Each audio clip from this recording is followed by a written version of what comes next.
Huh? Do you also see Navia and Clorinde over there? They look like they might have run into some kind of trouble. Let's go check out what's going on!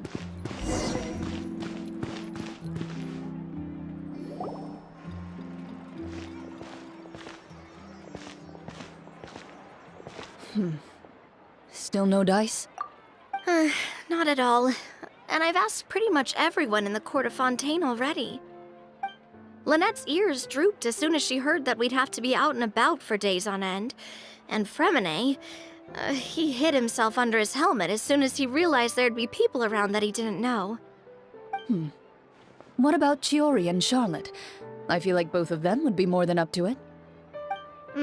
I've asked them already, but they're both pretty busy right now. I just gave the members of the Spina a few days off, too, so I don't want to bother them either. This is getting pretty difficult. Navia, Clorinde, what's up? Oh my. Well, if it isn't my dear partners. How are you all doing? Huh. Navia? Huh? Oh, you mean... Yep, this is our chance. Do you need our help with something? Oh, precisely. My dear partners, we've got a huge problem right now that only you can solve. Whoa, for real? Absolutely. We've already exhausted all our other options. Traveler, Paimon, would you join us and play Marechaussee Hunter Judgment Day? Marechaussee what now? It's a new game script by the Tabletop Troupe, a local roleplay adventure club. Ever heard of the Tabletop Troupe? They put out games that allow you to participate in a story and roleplay characters with your friends. Oh, I've loved their stuff ever since I was a kid. That sounds super interesting! Clorinde and I are both veteran members of the club. Recently, someone came up with a new script and was looking for people to help playtest it for them. And when they asked, of course I couldn't refuse. I mean, come on! A brand new script? Nobody has ever played it before. Generally speaking, scripts at that level of development have a lot of issues, but I think this one is pretty solid. The author obviously put a lot of work into the story, and the world building is also quite credible. Whoa, whoa, whoa! I know I was the one that handed you the script, but some of us haven't read it yet. No spoilers, please. Anyway, the script calls for a team of 4. Ah, yes. We're missing one final player right now. So, you're saying you'll help us out? I knew I could count on you, partner. Paimon and the Traveler are kind of a package deal. Is that okay? That's not a problem. I'll adjust the pace based on the actual number of players, and ensure that everyone has a good time. Well, Traveler, what do you think? Wanna play? Paimon will follow your lead. Well, that solves our problem. You have our thanks. Woohoo! I'll go grab the script manager from the club right away. The script manager? Didn't you just say that you gave Clorinde the script? The club introduced a completely new kind of gameplay for this script. In this iteration, the Game Master's version of the script is incomplete. The script manager provides the next part of the script only after players have completed the current list of objectives. On top of that, in order to increase player immersion, the club has created some of the story's sets and scenes in real life. We'll only know where we should go once the script manager reveals the starting location. Wow, you're right. Whoever wrote this script really did put in a lot of work. And it's got a real healthy amount of suspense, right? I mean, even the GM doesn't know how the story will end. I look forward to experiencing it with you all. Why don't you go meet up with the others first? They should all be waiting at Chioria Boutique. I'll come over with the script manager as soon as I find them. Sounds good. Remember to always watch where you're going, and don't rush. You say that like I'm 6 years old or something. Let me think. What kind of character should I play this time? I just hope you'll pick up some useful skills this time. Oh, and stop trying to persuade every animal you come across.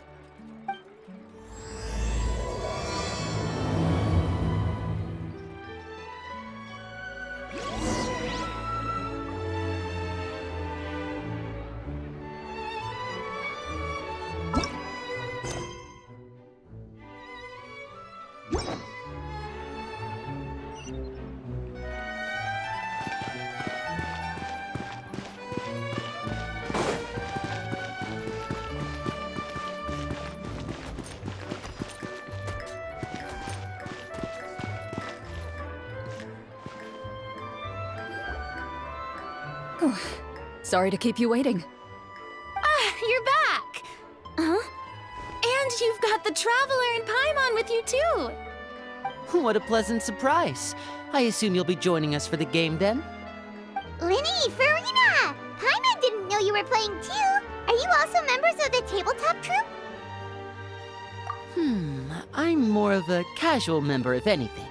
I haven't taken part in many formal club activities.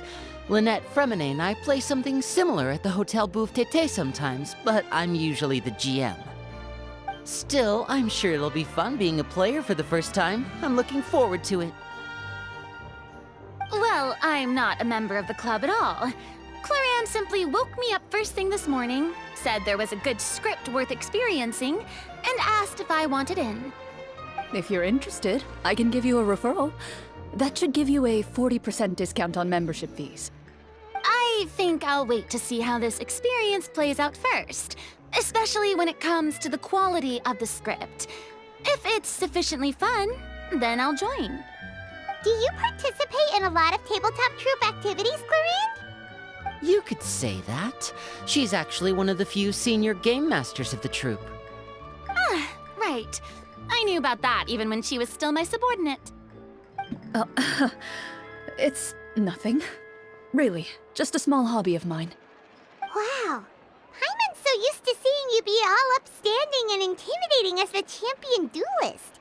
It's kind of hard to imagine you role-playing with a bunch of friends. Surely you jest. I would never intentionally make things difficult for my players. I maintain a clear boundary between my professional and personal lives. The me you see at court represents the law and order of Fontaine. I put all personal feelings to the side and grant a fair duel to all who seek to defend their honor.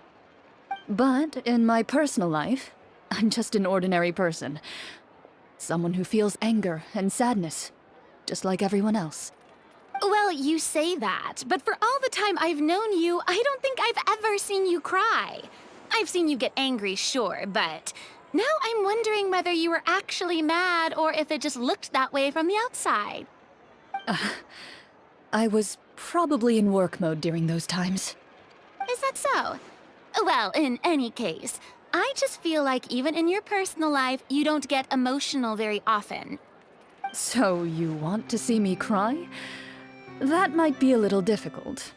A show of anger, though, that might be something I could accomplish. No, that's not what I meant.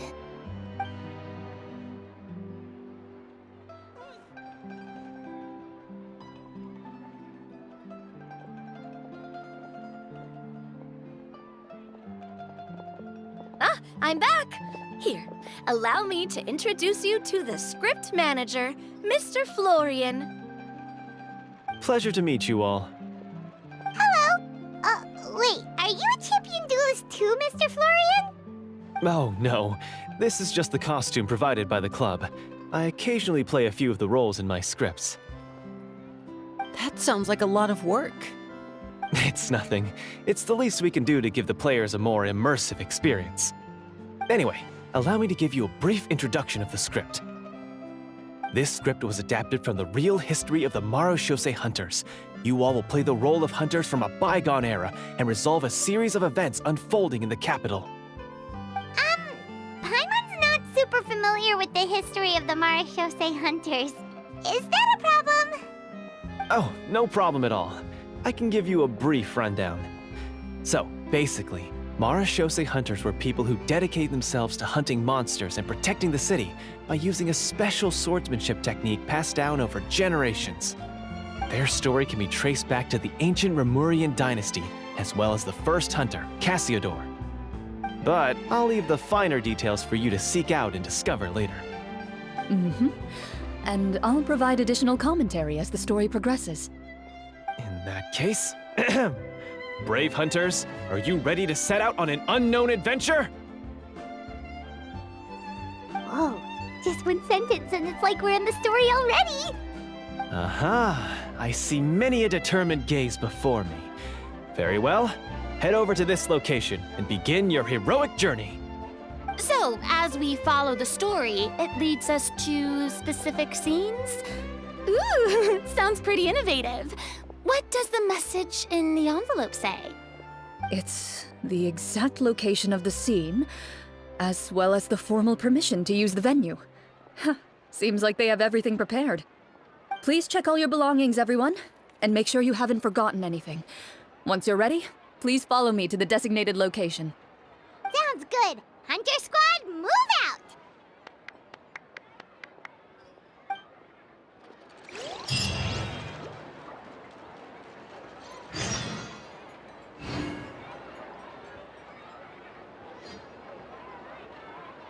Welcome to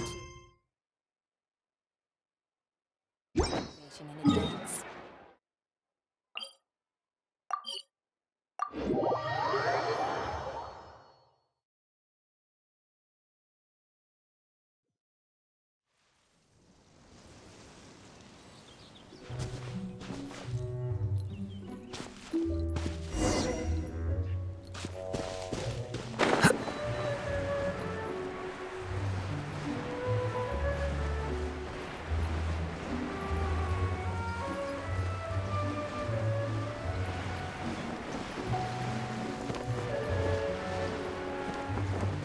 This weather is perfect for doing nothing at all.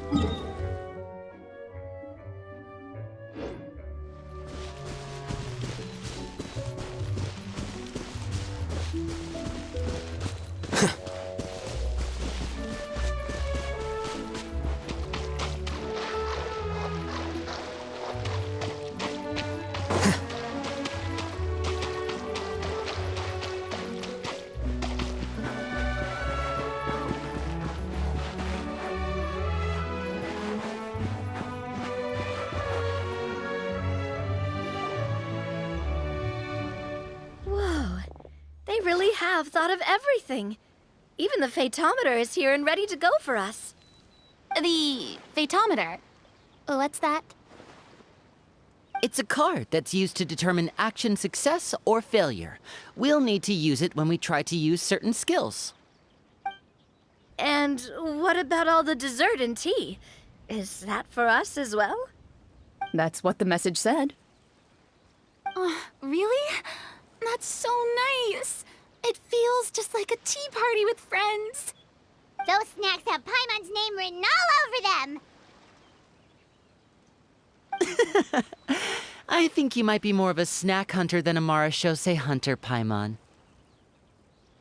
Snack Hunter Paimon reported for duty! If there are delicious snacks to be found, Paimon will track down every last one! The desserts are great. But I'm still looking forward to the story more than anything. Very fair. Then, let us begin. First, please pick up the blank character cards in front of you, and write down your name and profession. You can find an abbreviated version of the rules printed on the back of your character card. If you have any questions, feel free to ask me. In this story, everyone is a marechaussee hunter. To reflect this, the club has prepared a small badge for everyone. Ooh, nice! As hunters, you have proficiency in swordsmanship and fighting by default, so there's no need to allocate any additional skill points to those areas. Swordsmanship? So there's a fighting part to all of this? Paimon's not sure she can do all that on her own. Maybe Paimon can just stick with you? Why don't you share a character card then? The Traveler will be the marechaussee hunter, and you can be his little floating assistant. Kinda like in real life. So, for the name, do I fill it out with the name of my character? Yep, it can be any name you like.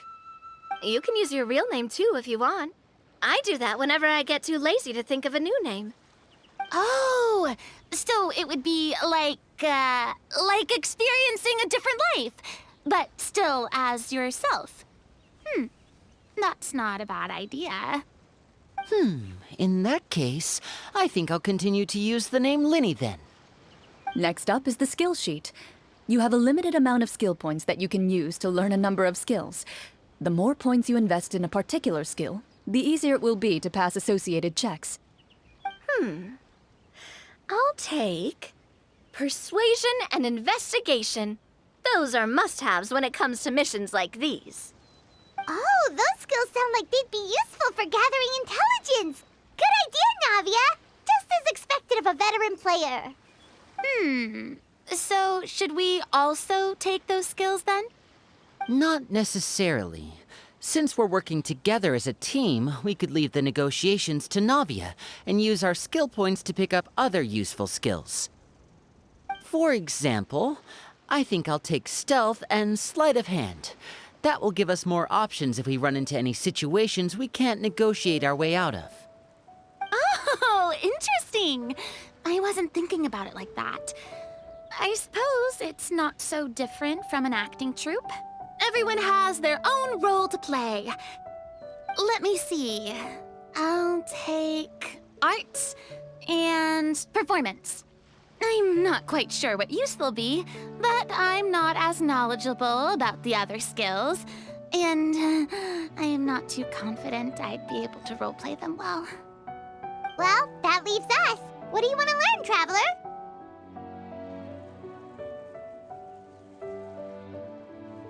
Ooh, so you want to help people when they're injured. That's nice of you.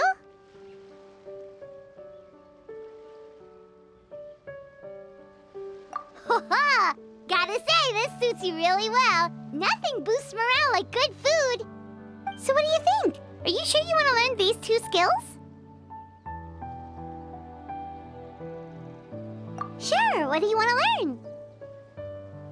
Oh, something that'll help you get a read on other people's thoughts. Sounds useful. Ooh, so you want to help people when they're injured. That's nice of you. So what do you think? Are you sure you want to learn these two skills?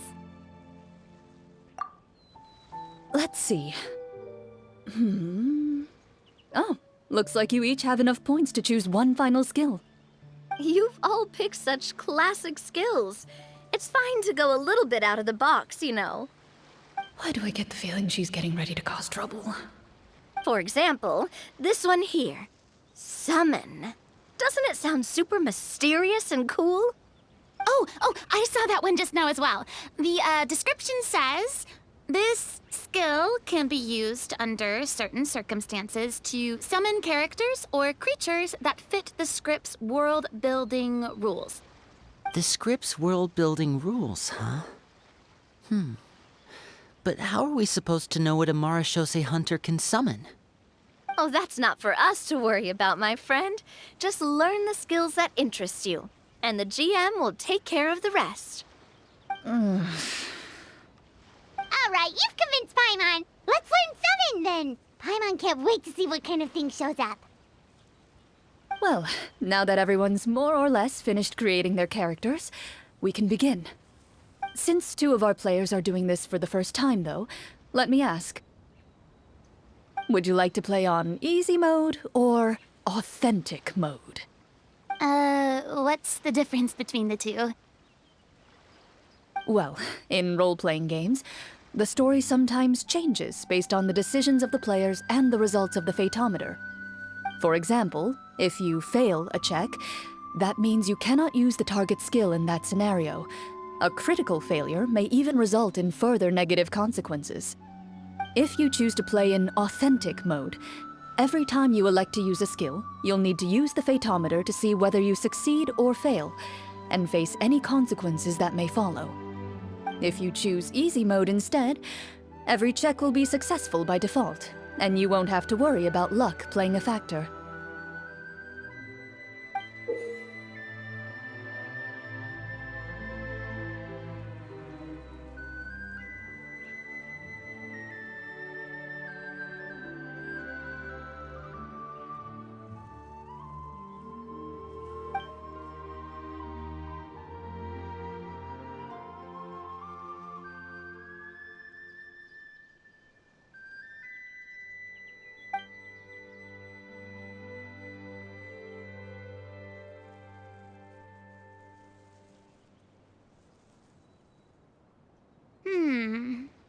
Given that I'd like to focus on the story, I suppose I should pick easy mode.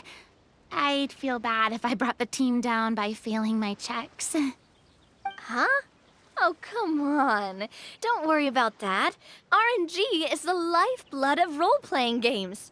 I'm going with authentic mode for sure. Never knowing what you might have to overcome. Ugh, doesn't that sound exciting? I'd rather be mentally prepared for what might happen. All right, then I'll mark down Farina for easy mode. All her checks will be successful by default. As usual, Navia and Linny will play on authentic mode. What about you, dear partner? How would you like to play?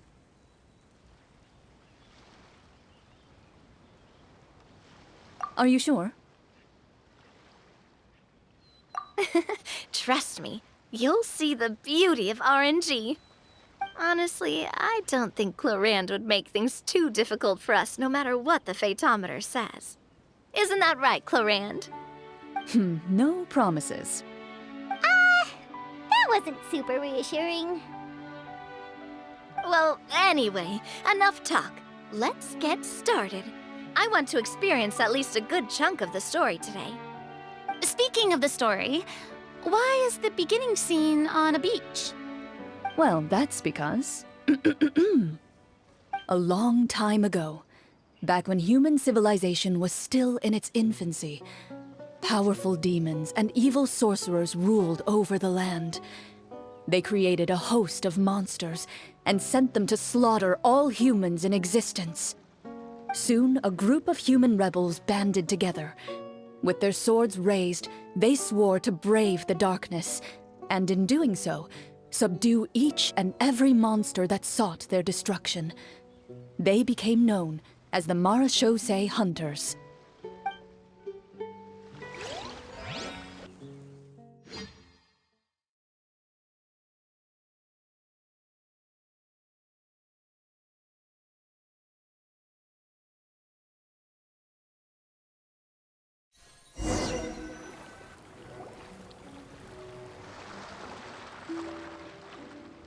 Sometime later, as a member of the Marachose Hunters, you receive a commission.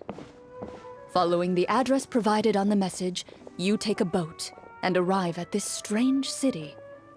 As you inhale, you can taste the slightly salty air of the docks as you begin to survey your surroundings. There aren't many people in the vicinity, but you do take note of a few others who, like you, seem to be sizing up this place. Your eyes meet, and you realize these people are fellow Marachose hunters, likely led to this location after receiving the same commission as you. You're all Marachose hunters too, right? Allow me to introduce myself. The name's Navia, monster hunter by trade and helpful neighborhood businesswoman on the side. What say you to traveling together? We can help each other out on the road. Okay, count me in. My name is Linny. I've been wandering since I was little and picked up a few less than legal tricks along the way. I was adopted by a Marashose hunter and later chose to follow in his footsteps. Is this where you introduce your character to everyone? It sounds like they've done this dozens of times. My name is Farina, and, I grew up in a noble family. I always had a strong interest in performance and the arts. Even though I'm a Marashose hunter, what I really want is to be a performing artiste. Hey, that's really cool. You can do it, Farina. That's exactly how it's done. Paimon is Paimon, a good friend and companion to this Marashose hunter right here. I've been studying medicine ever since I was a child. I want to do my part to eradicate these monsters and use what I've learned to heal others. Oh, welcome, welcome. When we face the monsters, I'll make sure to charge in front to give everyone some cover. You can take care of the healing at the back. You open your envelopes at the same time. The message reads, "To the honorable and trustworthy Marashose hunters, our kingdom is currently facing a grave crisis. The lands outside the capital have been overtaken by monsters, and our people are being led astray by forces of wickedness. We beseech you, please help us resolve this crisis and return peace and stability to our home." Huh. The layout of this city looks super familiar. It kinda reminds Paimon of Mondstadt! The scriptwriter must have used a real-world city as a reference when coming up with the map. As experienced hunters, the layout of the city reminds you of places once traveled. You recall the sight of tree-lined streets and the gentle tranquility of days gone by. Yet, as you regard the city in front of you, it appears to be little more than an empty shell. Its hollow gates are open to you, beckoning you to come forth and bring salvation back to the town. I carefully read every line of the letter and turn my attention to the signatures at the bottom. Who issued this commission to us? You see a long string of unfamiliar names. It would seem that many of the residents of the city issued this commission together. They sensed that things were not right within the kingdom and sent a distress signal to the outside world. In that case, why don't we take a walk around the city and see if we can learn anything from the local residents? Oh, good idea. We might be able to get some leads on the monsters and bad guys we're after. You look up and see a tavern nearby. It appears to be open for the day. Why don't we go check out that tavern? If the novels I've read are anything to go by, taverns are usually full of information.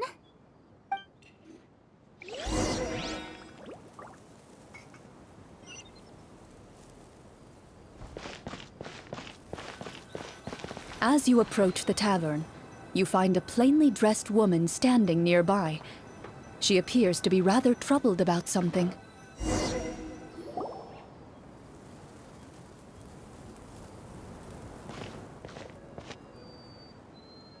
Greetings, friend. Lovely weather we're having today, don't you think? Oh, hello. I suppose you're right. The weather today is quite lovely. If only those monsters out there would stop causing trouble. It seems like every character included in the script has a certain amount of useful information to offer. If we keep asking questions, we might be able to get some good leads. Oh, come now, don't be sad. Life is all about optimism. Oh, that reminds me. What did you have for breakfast this morning? Huh? I don't think that's the kind of question we're supposed to ask. Nothing turns a frown upside down like good food. How about some macarons? I could make you some. You didn't even take cooking as one of your skill proficiencies. That's not necessary, miss. Excuse me for saying this, but you don't really look like a chef. Besides, I'm not really a fan of sweets. So you're someone who barely smiles and doesn't like sweets. You're really starting to remind me of this one friend of mine. Hey! Did she just... me? Clorinde must have broke character for a second. This isn't getting us anywhere. Traveler, maybe you can think of something.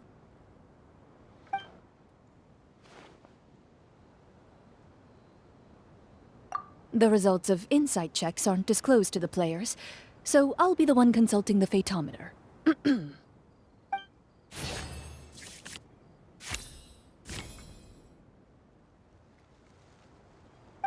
You recall all the lessons you've learned in your time and begin to carefully observe the woman's mannerisms. You notice that when she's quiet, she has an empty look in her eyes, as if her thoughts have drifted to a place far, far away. And when she speaks, she often subconsciously reaches out to touch the ring on her left hand. So you noticed. That's a little embarrassing.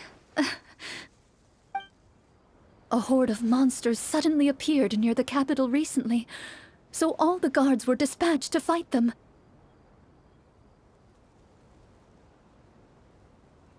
Do you remember when those monsters appeared? I'm not completely sure. All I know is that my husband was dispatched to fight them 3 days ago. Do you know where he was sent? It all happened so fast. When we said our goodbyes, he couldn't even tell me where they were sending him. You have our thanks, friend. We'll find and defeat those monsters as soon as possible. We sincerely hope your husband will be able to return to your side soon. Oh, thank you. Don't worry. We'll find him. Just try to remain optimistic and wait for good news. We don't always get to choose what happens to us. But we do get to choose the little things, like what we eat and how we respond to the things life throws our way.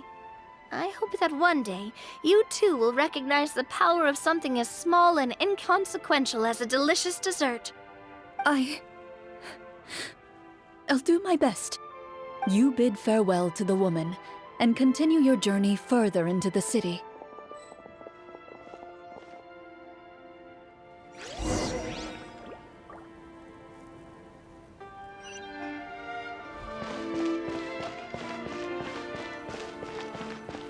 As you venture further into the city, the streets appear largely empty.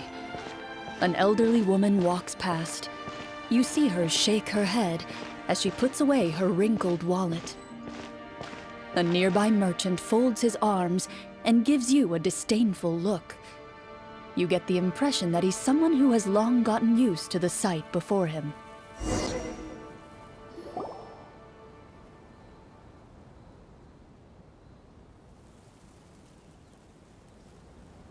Although he doesn't seem very friendly, merchants are usually a good source of information, right? Pardon me, sir. I'd like to ask a question if I may. That depends. How much are you willing to pay? How about this much? What do you take me for? Some lowly beggar? You can't even buy half an onion with that amount. Surely an onion can't be that expensive, right? What do you know? War's nearly upon us. Everything costs several times what it did before. If you're not gonna buy anything, then scram. Whoa, what a nasty guy. Maybe we shouldn't even bother talking to him. But he still might have information we need. Traveler, can you think of something? Sir, we came to this city to solve the very problem you seem to be referring to. The war you mentioned, would it happen to be against the monsters outside the city? If you happen to be well informed and know a thing or two about what's going on, we'd appreciate it if you could share that information with us. After all, the sooner this problem gets resolved, the easier it will be for you to do your business.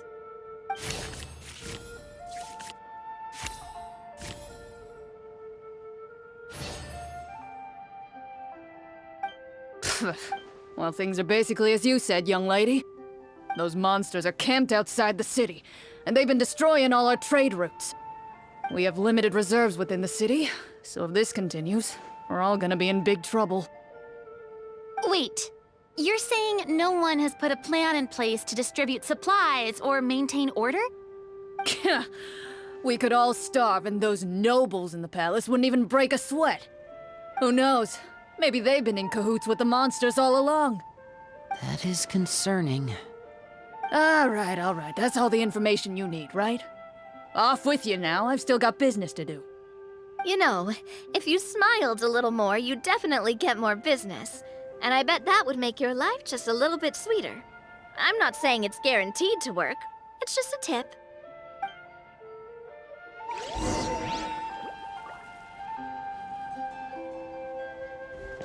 Should we try to go somewhere with more people?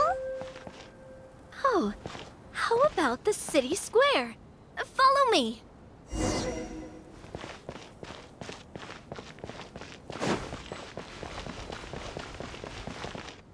Before you lies the city's central square. You see a man with a slightly anxious look on his face, pacing back and forth, his head hanging low. He doesn't seem to notice your approach. Still immersed in his own thoughts, he shakes his head and lets out a long sigh. This guy seems promising enough. Maybe I can get some information out of him. Hello, sir. Is there anything I can do to help you? Wait, you're... I'm... Oh, dear goodness! You're a Marashose hunter! You recognize us? Ah, are you one of the people who wrote the commission letter? Yes! Oh, I didn't expect you to actually come! Oh, what great news! The city is saved! What happened here?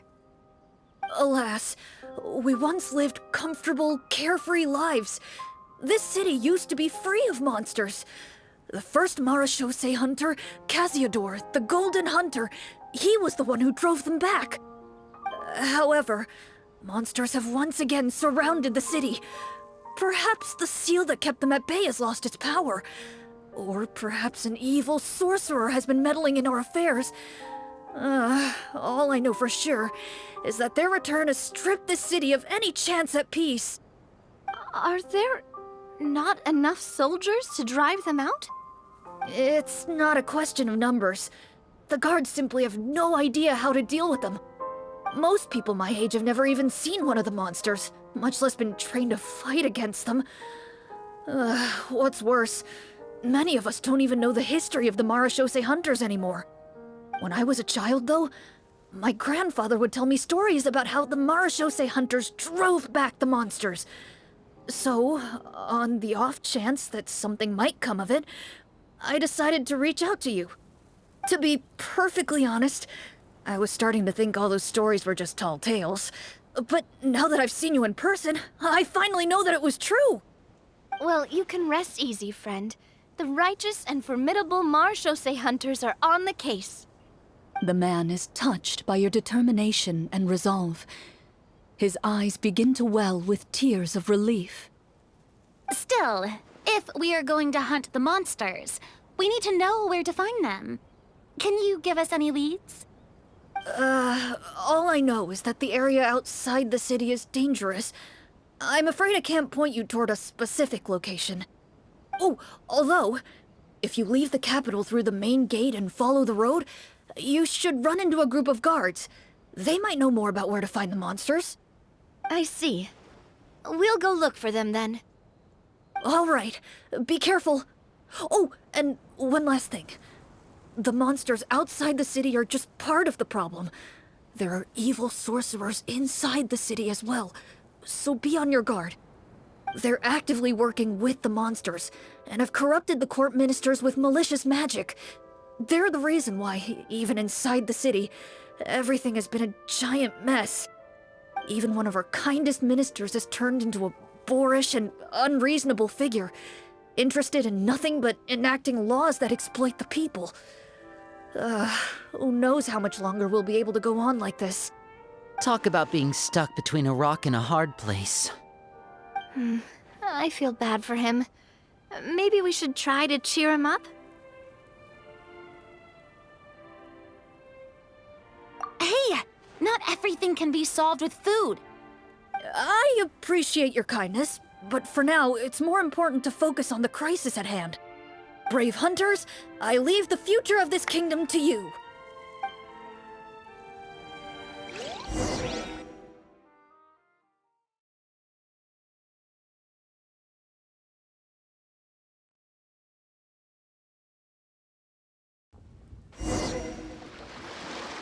If I understood correctly, there are currently 2 problems in the kingdom that need solving, right? Exactly. We need to defeat the monsters outside the city and take down the evil sorcerer stirring up trouble from within. But which problem should we tackle first? Well, this seems like a good moment for a break. Take some time and discuss what you want to do. Let me know when you've made your decision. I really didn't expect the people in the city to keep us at arm's length like that. I totally thought the hunters would be treated like heroes. Well, Clorinde said the script took cues from the real history of Fontaine, right? Maybe the real-life Marashose hunters were also treated like that. I wouldn't say it's a perfect representation of history, but there are definitely some similarities. Would you like to hear more about it? Sure. As long as it doesn't spoil anything in the script. You've brought up bits and pieces of the hunter's history before, but it was all in passing. Paimon wants to know too! The hunters were super powerful, right? Were they all from a special line of supernatural beings or something? Kind of like the yokai in Inazuma? No. All Marashose hunters were ordinary mortal fighters. The only thing that set them apart were the special sword techniques passed down over the centuries. Huh? So you mean anyone could become a Marashose hunter? In theory, yes. All you would need to do is survive the rigorous training and master the swordsmanship techniques required to fight the monsters. Still, most people dropped out at the early stages, and others called it quits the minute they saw a monster in person. To become a hunter, you must be strong in both body and mind. What kind of monsters did the hunters fight exactly? Oh, and the evil sorcerer the script mentions. Did they exist in real life too? The land of Fontaine once played host to an ancient dynasty known as Remuria. After that dynasty fell, monsters began to appear, intent on obstructing humans from establishing a new social order. One of the ancient sorcerers of Remuria used his power to assemble a formidable army of golems. He sought to use that force to establish himself as king. Now wait a second. Don't tell me that guy was the inspiration for the evil sorcerer in the script. We still haven't found any in-game information on him yet. So, why don't you talk about someone else for now? Well, I wasn't planning on going into anything you might be able to find out in the game. But if you want me to talk about something else, then... How about Casiodor, the Golden Hunter? Or Egeria, the ex-Hydro Archon? Wait, but those people are all from a super long time ago. Where did you learn all this, Clorinde? From my master. Huh. By master, you mean Miss Petronia? Someone you know? Absolutely. Miss Petronia and my father were good friends. Back in the day, she would often bring Clorinde over to play, but then...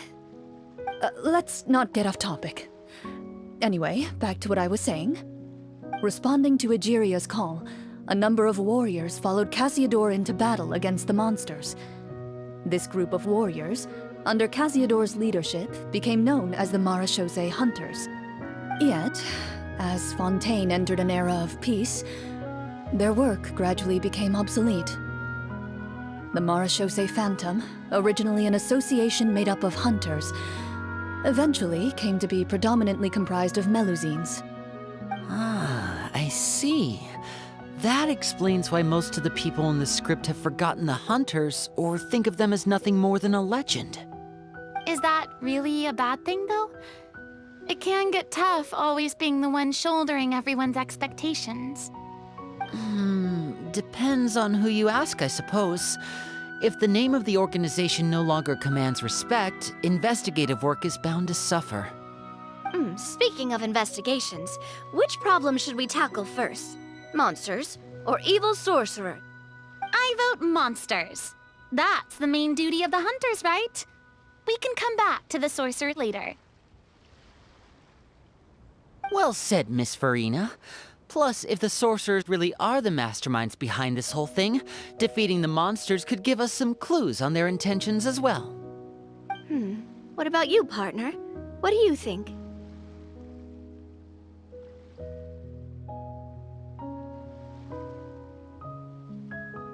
It's decided then. All right. After some discussion, you decide to turn around and head out of the city.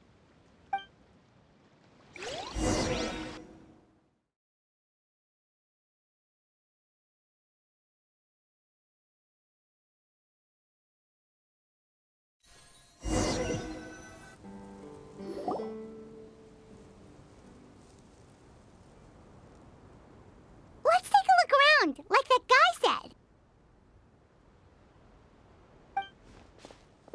You there! Outsiders, halt! Who's there? An armored man approaches you. He has a tall, muscular build and a determined expression in his eyes. Just one look, and you can tell he's fought in his fair share of battles. Although he's trying his best to conceal his current state, his uneven gait and the sweat dripping down his forehead make it obvious that he's been wounded and is in serious pain. I'm the captain of the guard.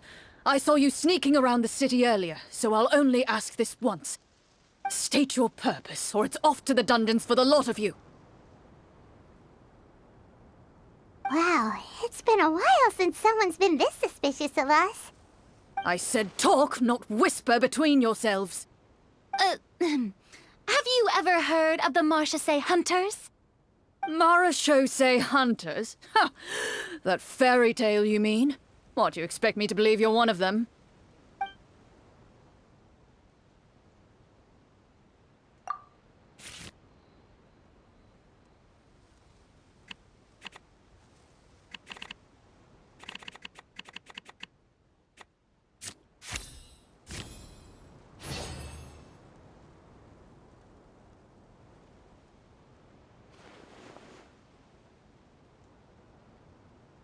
Using your knowledge of medicine, you're able to deduce that the injury on his calf was a monster's doing, and the wound has already begun to fester. As you check him over, he looks at you with suspicion and retracts his injured leg further back. I'm a doctor by trade. Please, let me redress your wound. You don't have to suffer like this. The man appears somewhat disgruntled at having been exposed, but soon relents and raises his leg for you to take a better look. He allows you to apply a poultice of specialized medicine to the wound, and it appears to bring him much relief.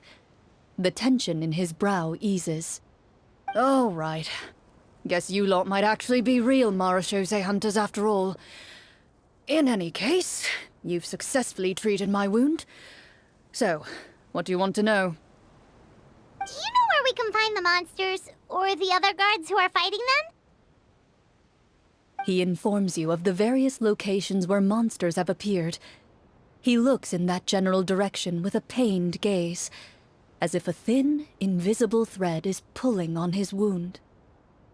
Some of our new recruits have never even dealt with a petty thief, and now they're out there fighting monsters. If it weren't for this cursed leg. Oh, please, sir. Don't get too worked up. You need to focus on your recovery. Just leave the monsters to us. We're Marechaussee hunters after all. Hearing you say that, a glimmer of hope flashes in his eyes. But it disappears almost as quickly as it came. Those monsters aren't easy to deal with. But if you insist on going, I won't stop you either. I just hope all the guards will be able to come back to their families alive. I wish you the best of luck.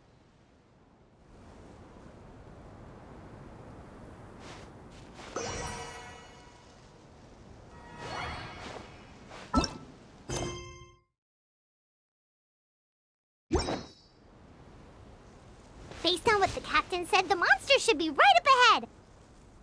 Let's go. Hopefully we're not too late.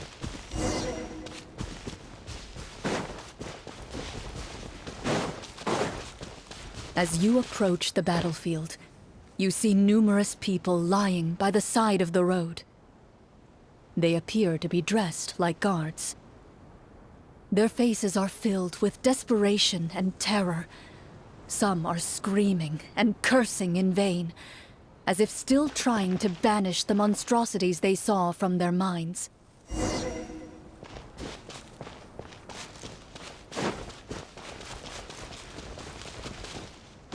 A few of the wounded look up at you in shock and disbelief.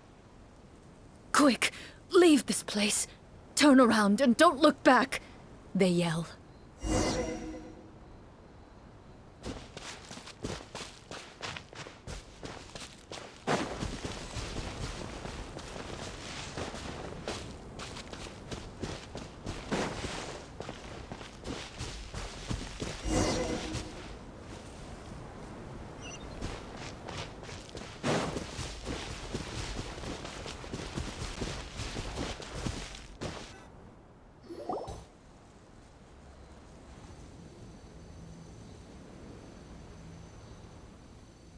This is the place he mentioned, right? You see broken iron swords scattered all around you, and downed trees riddled with terrifying claw marks. All the signs point to one thing. A truly devastating battle just took place here. Be on your guard, everyone. The monsters might still be around. Before you can finish your sentence, you hear rustling sounds from the surrounding bushes. The monsters have emerged. They close in on you without fear. You get the impression that, in their bloodthirsty eyes, you're just another meal for them to devour. A little help here! This thing wants to eat Paimon! Your battle round begins now.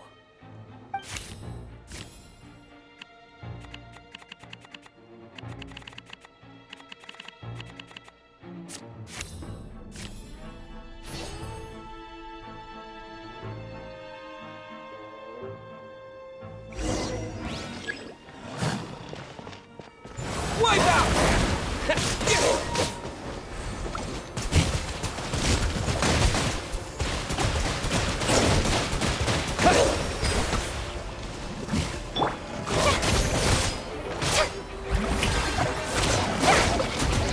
Time to shine!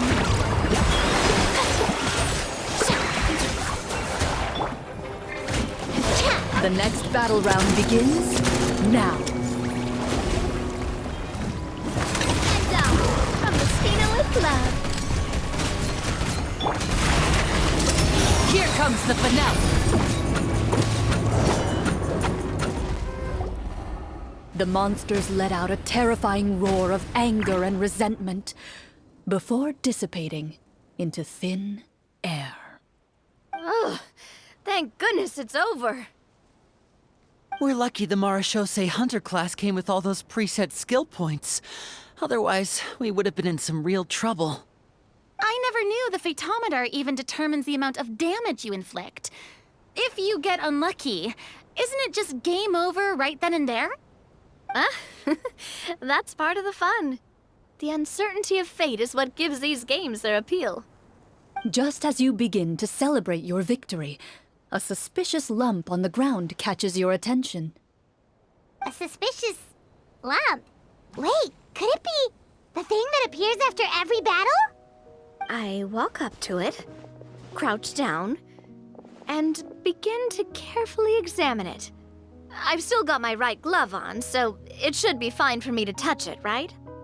As you investigate the mound, you discover that the exposed portion appears to be made of wood. It was previously obscured by the large form of the monsters. With the monsters gone, the small protrusion now awaits your discovery, poking out of the ground like a shy flower bud. Whoa, it's a treasure chest!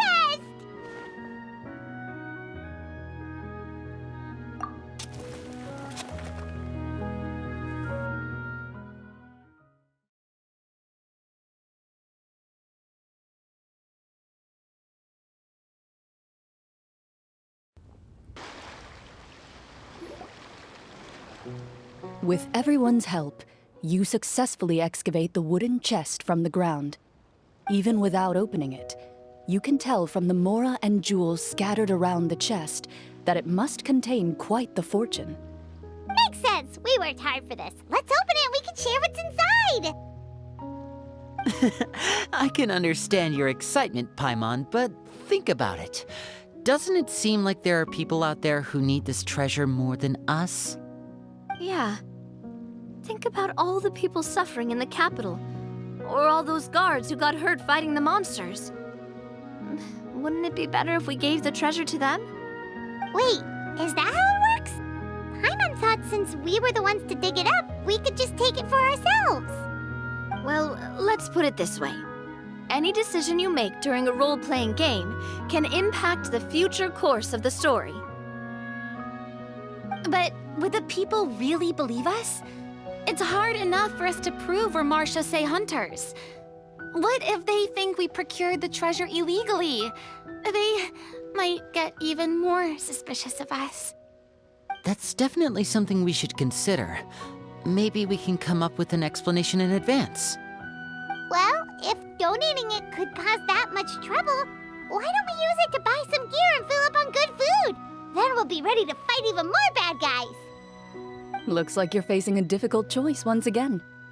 Well, it's getting late. Why don't we call it a day for now? Wow, where did the time go? I'm not sure if it's because I'm having so much fun with you all or because the story is particularly enticing, but I feel like I could almost keep going. Here, here. Ooh, how about we play through the night? I'm not sure I'll have enough energy for that. Yeah, that won't work for me either. Lynette will give me an earful if I get home too late. I understand how you feel, Navia, but we have to change venues for the next part of the story anyway. Huh? Another location? Mm-hmm. There's a special note for the GM at the end of this section that says to proceed to an indoor set for the next part of the script. Whoa, they really pulled out all the stops for this new script. Well, even if we end the game for the day, we can still stay a little longer and hear Clorinde finish her story, right? Paimon wants to hear more about the history of the hunters. Something tells me you just want to finish the free desserts before we break for the day. That's just a coincidence, okay? Besides, to Paimon, not finishing free food feels even worse than having to buy her own. And anyway, Paimon really does want to hear more about Clorinde's master. Well...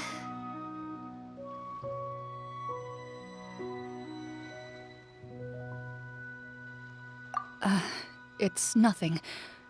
I appreciate the concern, but it's all in the past.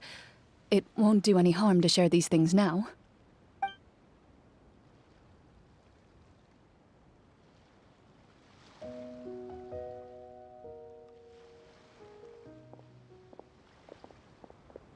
My earliest memories are of living with Master. According to her, she saved me from certain people of ill repute. My birth parents had left me behind some time before that. What a heavy beginning for a life story. Master was a fascinating individual, if inexperienced in the ways of raising children. My first ever toy was a short sword. Although I suppose it wasn't so much a toy as something Master removed from her waist and handed to a noisy child in need of distraction. Oh, wait, so she handed an actual sword to a child? Isn't that dangerous? Did you hurt yourself? Of course I did. I cut my palm and bled quite a lot. But Master was not concerned. She just stood there and casually lectured me about it.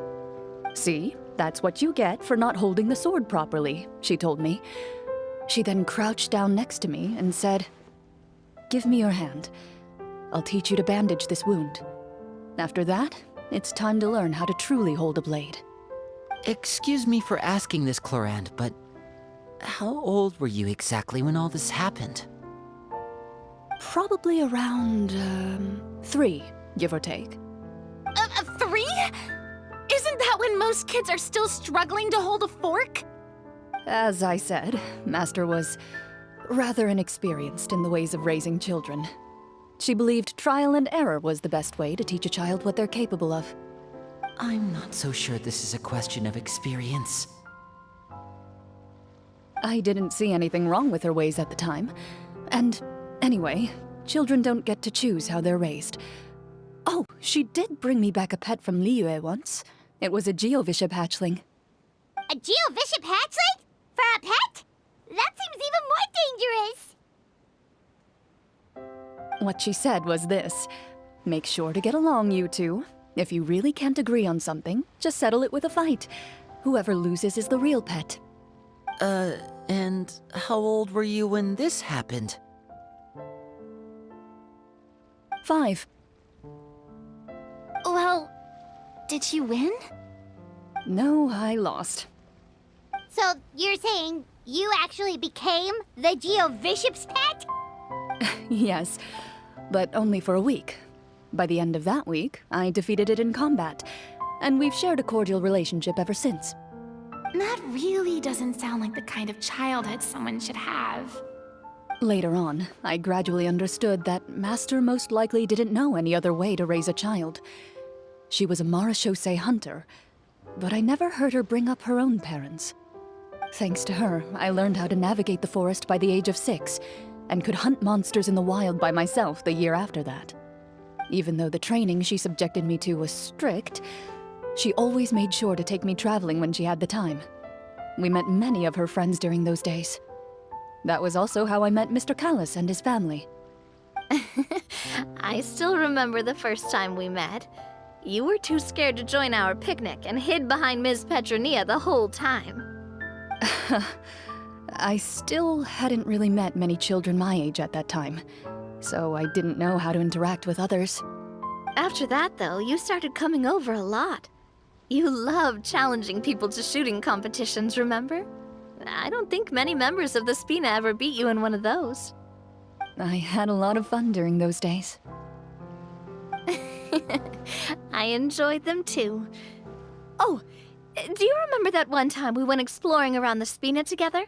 We overheard Papa call your master Fontaine's protector of justice. We tried to pretend like we never heard anything, but you nearly let it slip that one time.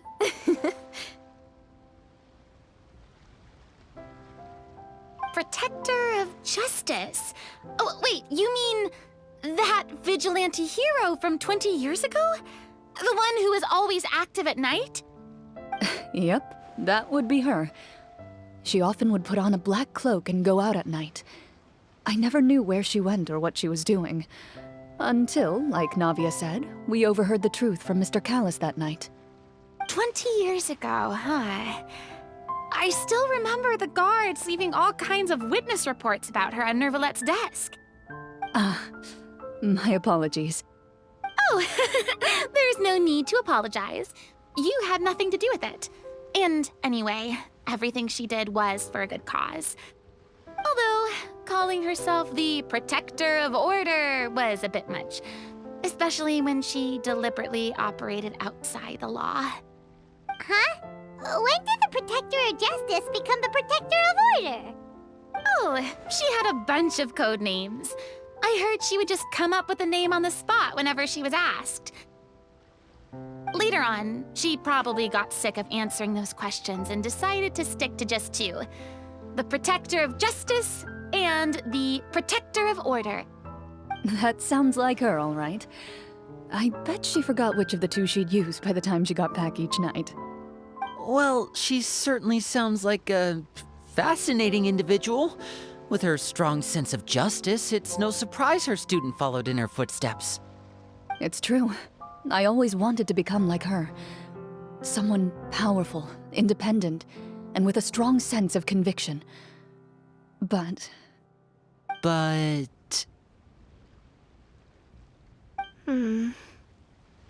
She suddenly disappeared the night I turned 10 years old. Disappeared? What happened? I have no idea. She didn't even leave a note. I was never able to find out where she went. That night, I was celebrating my birthday at Navia's house, but Master never came to pick me up. When I returned home on my own, it was to an empty house. When she still didn't appear after a few days, I went to Mr. Callus's house to ask about her whereabouts, but he only shook his head. Papa probably didn't know either. I know he sent a few people to investigate the matter in secret, but they never found any credible leads. Don't worry, I understand. To be perfectly honest, given Master's personality and way of doing things, it all made a lot of sense. If I had to guess, I'd say she probably used it as an opportunity to force me to become independent. Just like how, when a litter of kittens reaches a certain age, the mother willingly leaves them behind. Were you upset, Clorinde?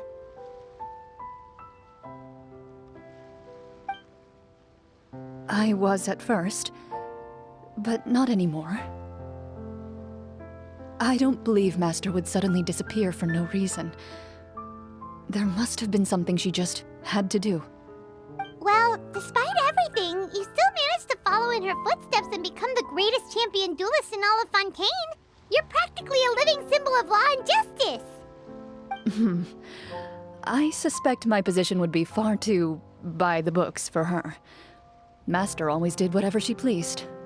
But you're right. I suppose I do take after her in some ways. Who knew Clorinde had such an interesting past? I never had the chance to ask her about it before.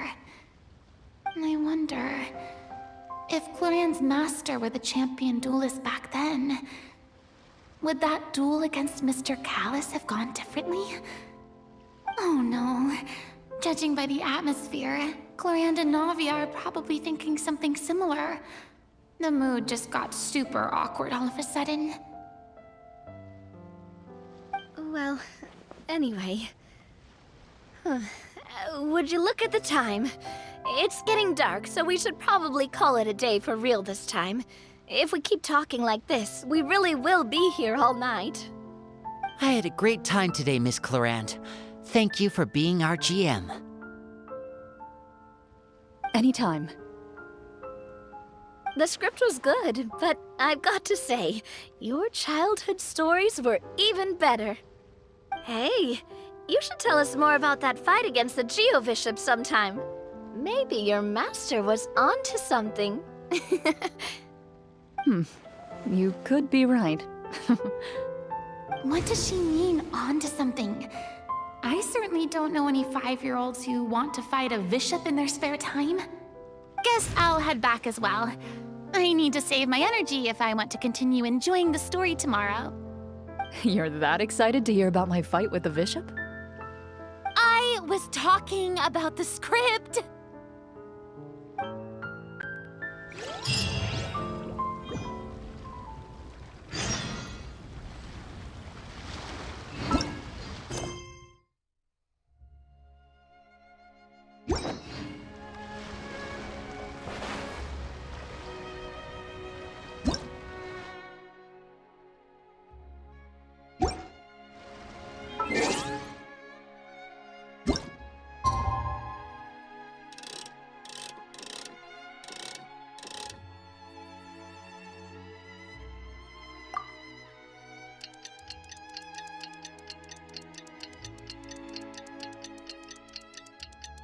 Where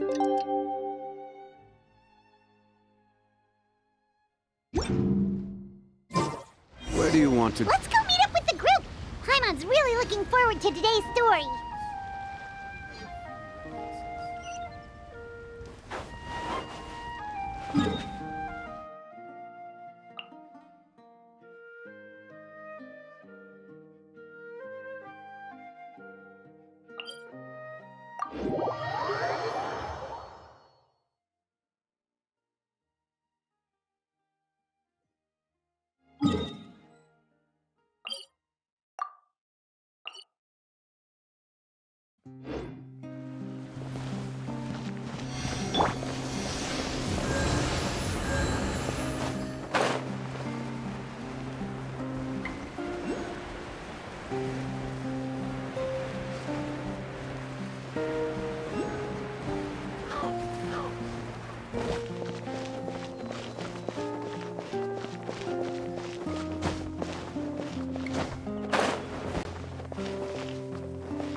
Shine down!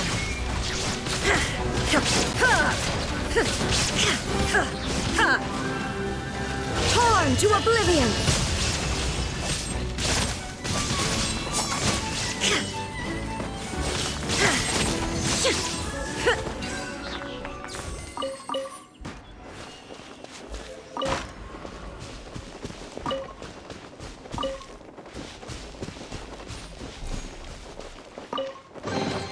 Take them. I have no need.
Looks like everyone's here.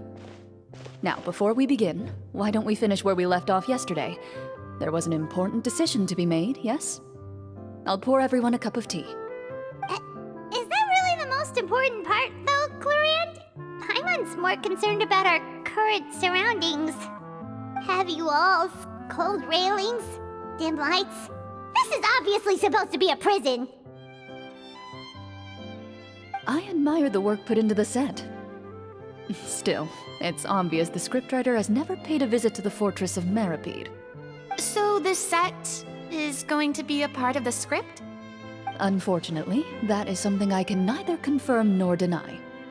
Anyone think Clorinde's smile is starting to look kinda scary? Well, whatever happens, we'll just have to push on. But first, we should really figure out what to do with this treasure. If we're worried about arousing suspicion because of our identity, why don't we give ourselves a different name, just like Clorinde's master did? Yeah, it might be better to keep a low profile. As long as we're helping people, it doesn't matter who we are or what we're called. Staring at me won't get you anywhere. Or did you want some more tea? Oh, Paimon's good. Thanks. Why aren't you saying anything, Navia? Wait, what's that next to you? Oh, this is the short sword Clorinde mentioned last night. I found it. Huh. I'm surprised you managed to track it down after all this time. Well, I made sure to take good care of it, considering the circumstances in which you gave it to me. Of course I had to keep it safe. Anyway, where were we? Oh, right. I was just thinking about all the potential ways for us to break out of prison. We could dig a tunnel, or try to bribe the guards. Wait, we haven't been thrown into prison yet, have we? Well, it's only a matter of time. It pays to be prepared. Just like how you should always have an umbrella on hand, even when it's sunny. Alright, Paimon's made up her mind. Let's just give the treasure away. Paimon may have wanted to keep it, but if it's going to land us in prison somehow, Paimon will be too upset to enjoy her snacks.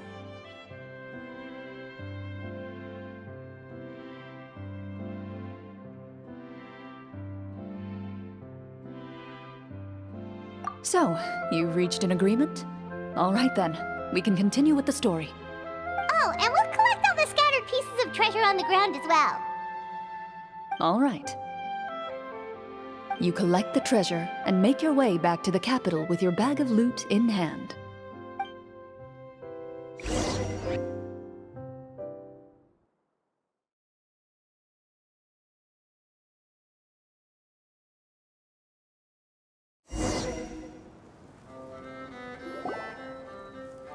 The city is still shrouded in a gloomy, oppressive atmosphere, but your spirits are surprisingly high. In places where sunlight struggles to reach, you generously share your wealth with the children, the elderly, and the poor in urgent need of help. Thank you, kind soul. The elderly woman's look of gratitude follows you as you walk away, her eyes never leaving your back until you move entirely out of sight. However, there's still quite a bit of Mora remaining. It appears you haven't made much progress. She's probably trying to tell us to speed this up. We need to hurry up so we can address the sorcerer problem. Should we go find that man again at the square? He seemed like a pretty responsible guy. I'm sure he knows the people here far better than us. Oh, good idea! Just as you start to make way to the square, intent on finding the man again, there's a voice.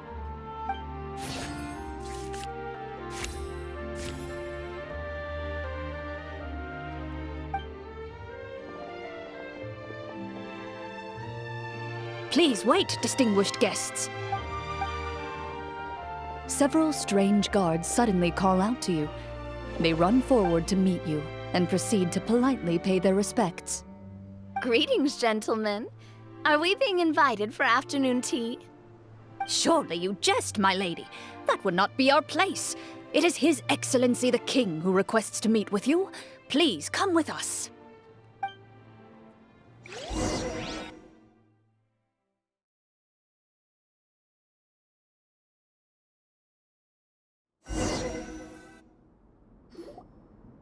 Do you think this could be a trap?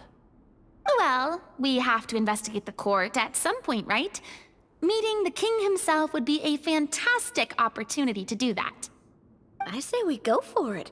If something happens, we'll just turn the whole place upside down. That sounds a little intense. After a quick discussion, you nod to the guards and agree to follow.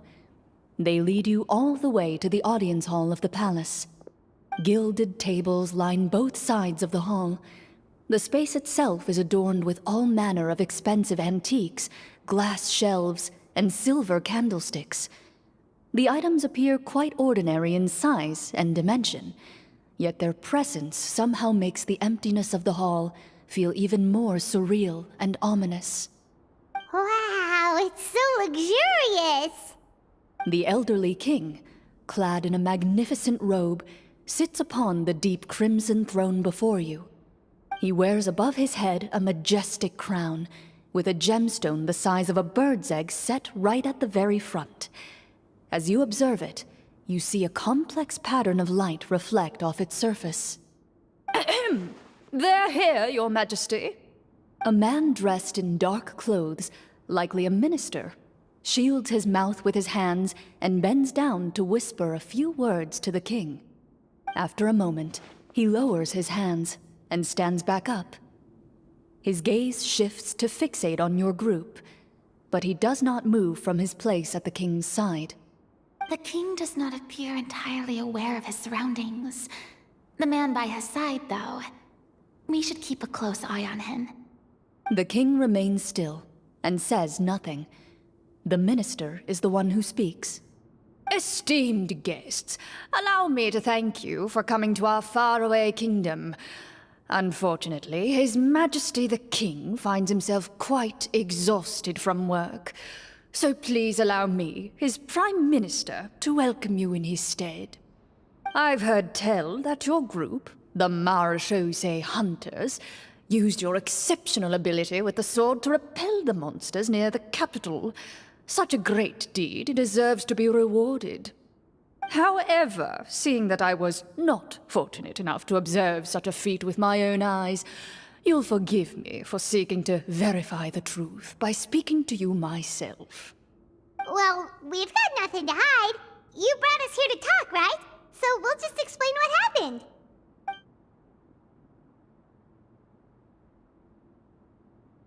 The golem's blades were so powerful, they could cut down trees in a single swipe. It took a lot of effort to defeat them, even for trained swordsmen like us. Well, that was enough details, right? Believe us now? Your account does indeed match those of the survivors. Since you were the ones who defeated the monsters, that must mean you are also in possession of the treasure they stole?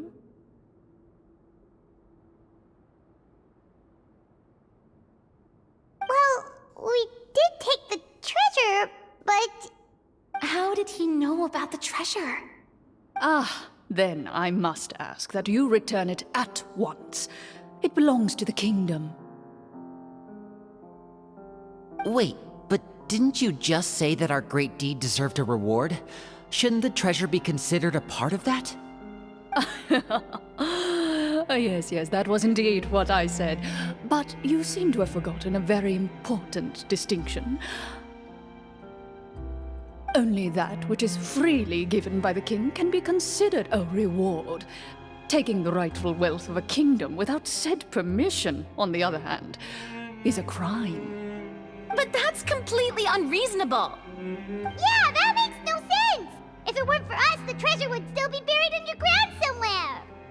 Maybe so, yet the fact remains. You tried to dispose of the treasure without reporting it to the court and without receiving permission, yes? What, no answer? Surely you're not insinuating that you, a group of legendary Marechaussee hunters, sought to take the treasure for yourselves? Well, what about the king? Is he just gonna let this guy talk for him the whole time? Clad in his magnificent robe, the king remains seated, with his hands resting on either side of the throne.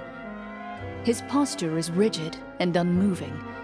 He stares forward with an empty look in his eyes, completely unmoved by the events before him. From the look of things, could the Prime Minister be the evil sorcerer? Or could both the King and the Prime Minister have fallen under the evil sorcerer's control? I would like to observe the number of guards stationed in the hall. The guards in the palace appear fully armed, their expressions solemn. Sensing the tense atmosphere in the room, they stand at the ready, each with a hand placed upon the hilt of their sword, as if prepared to draw their weapons and surround you at a moment's notice. Well, there goes my plan to turn the whole place upside down, I guess. It appears we've been visited by nothing more than a group of ill-intentioned imposters. What a pity. Guards, take them away and throw them in the dungeons. Before I decide your fate, however, I must first determine whether you have any accomplices outside the court. Can't we try to slip away? Or maybe start some kind of riot? But if we try to fight the guards right now...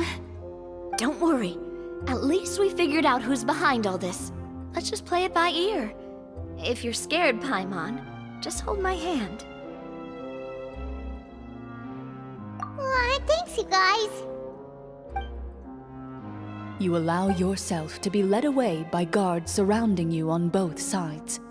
It's only when you begin to feel drops of water falling from the dungeon ceiling and smell the stench of death and decay all around you that you finally realize you've stepped into a completely different world. Stay here, and don't try anything funny. The guards lock the cell door and leave without looking back. Wait, sir! Your voice echoes through the dark hall, but the only response you receive is the sound of water dripping from the ceiling. No! What should we do now? Carve out a new path of fate with our own two hands, of course. I draw my weapon. You reach toward your waist, but find nothing there. You now recall that your weapons were confiscated before the guards locked you in the cell. The bag of treasure along with them. What about that knife I hid in my boot? When did you hide it in there? When I was thinking about digging a tunnel. Rejected. You failed to inform the GM of this course of action. Moreover, the guards would have conducted a thorough search before throwing you in prison. And the keys to the cell aren't anywhere to be seen? Correct. You don't even feel a lock hole on the cell door. Oh, well, there goes all our plans. Indeed. Huh? Why are you the one saying indeed? Because that statement holds true for me as well. This is where the script ends. What? But that's a terrible ending! Generally speaking, this should be the point where the scriptwriter gives the players some kind of hint, or gives the GM some kind of code for how to move forward. I mean, maybe they just really wanted us to be immersed in the feeling of being in prison? Like, they'll only show us the way out once we've grown truly and utterly desperate? That is a possibility. If only there were desserts and tea in real prison.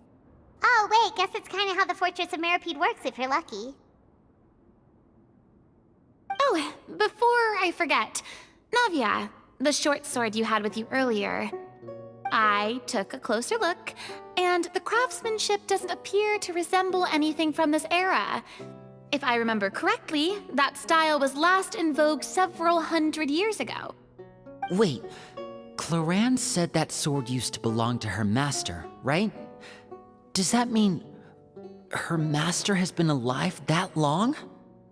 I doubt it. The way she went about things often made her seem childish more than anything.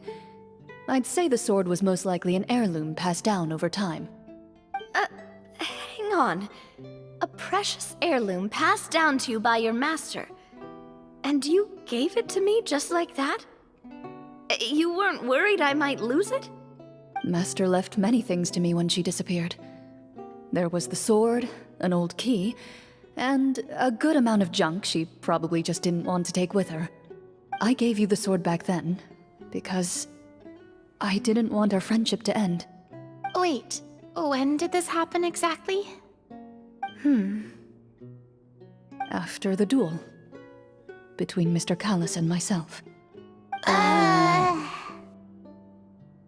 Before that, Clorinde would have meals with us and even stay over at the Spina some days. She was on great terms with Papa as well. After the duel, though, there was a period of time where we simply didn't know how to face each other. She entrusted this sword to me, and never came back. We were both sad, and conflicted, and totally overthinking everything as a result. Whenever I looked at this sword, I couldn't help but wonder if Miss Petronia had never introduced us to each other at that picnic. Maybe part of the sadness I was feeling could have been avoided.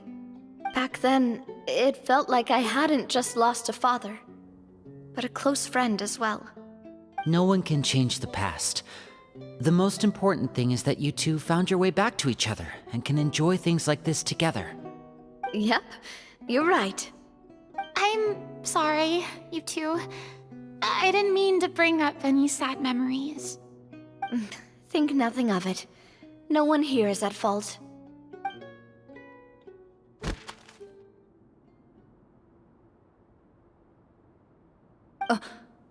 Huh?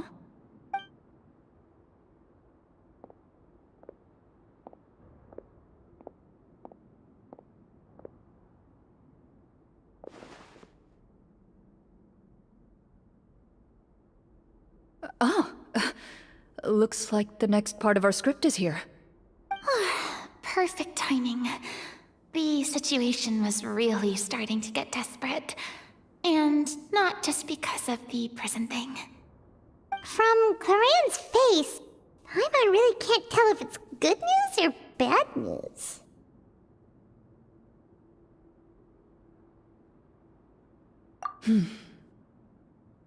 Water continues to drip from the ceiling. In this lightless dungeon, you lack a reliable way to tell how much time has passed. Eventually, you get used to the unpleasant odor of straw, mold, and rust, and find yourselves alternating between fits of drowsiness and despair. Suddenly, you hear footsteps outside the door. Heads up, everyone. Someone's coming. Gather close, everyone, and keep your voice down.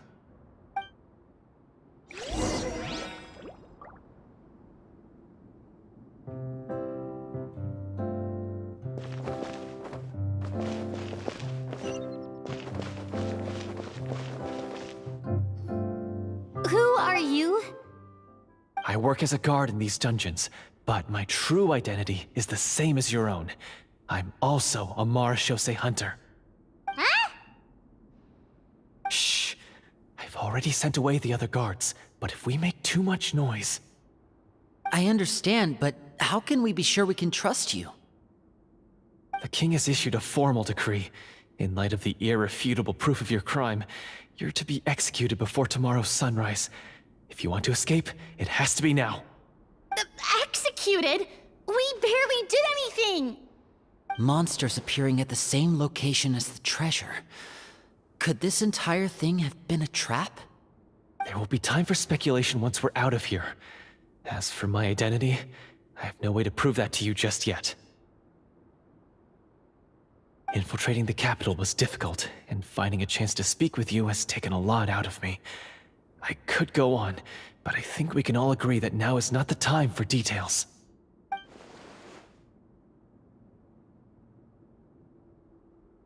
Have you seen our weapons anywhere, sir? Don't worry, I brought them with me.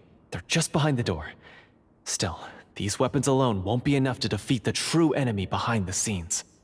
His faction is too powerful. The guards are all under his control, and he's even stationed a number of golems in various rooms throughout the palace. To defeat him, you must find a secret vault.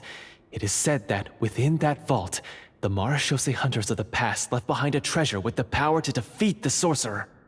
You're not coming with us? No, I'll remain in the dungeons to deal with the guards. I'll try my best to distract them so they don't go after you. As long as my identity is not revealed, I'll be able to aid you when the final battle comes. In that case, please stay safe. Thank you for your concern. I will do my utmost. As for the location of the vault, here, this map should lead you there.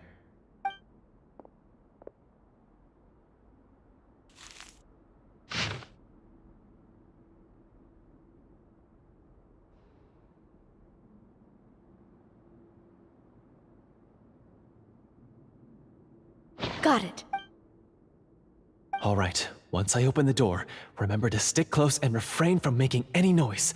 I'll lead you out of here as quickly as possible. You now have the chance to restore the honor and legacy of the Mara Shosei Hunters. So please, get out there and reclaim what's ours. And be sure to exercise caution. With the help of the guard, you successfully escape the dungeons. Your sense of despair and anxiety both seem to fade as you continue your quest.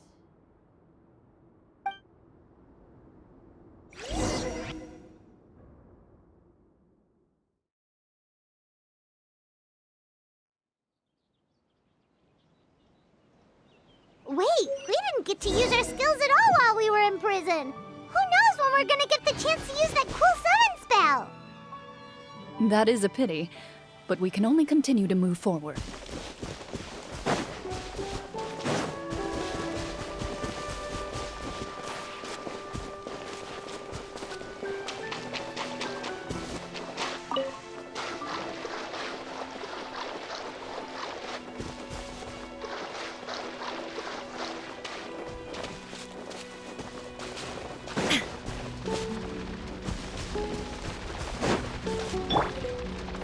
Gather!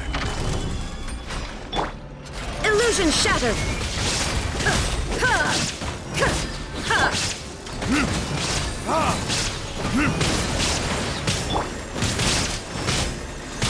Now you shall perish!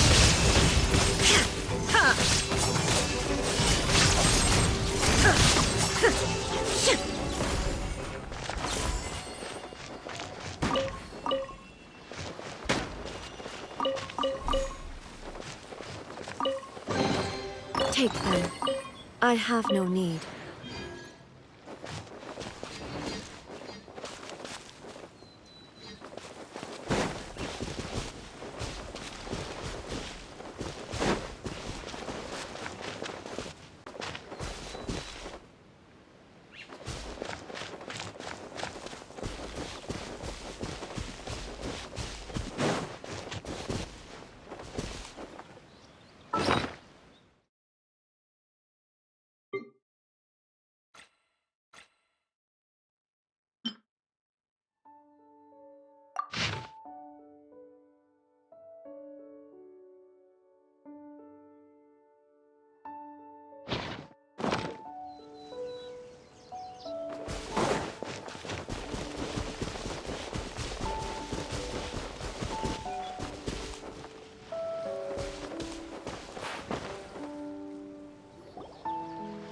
This should be the place marked on the map. This bit of rock certainly looks suspicious. Well, I'd say an investigation's in order then. Plus, if all else fails, we can just blow it up. Wow, you really meant that! Before you lies a serene stretch of open water, its surface shimmering a brilliant shade of sapphire blue. Well, guess this means it's time for a swim!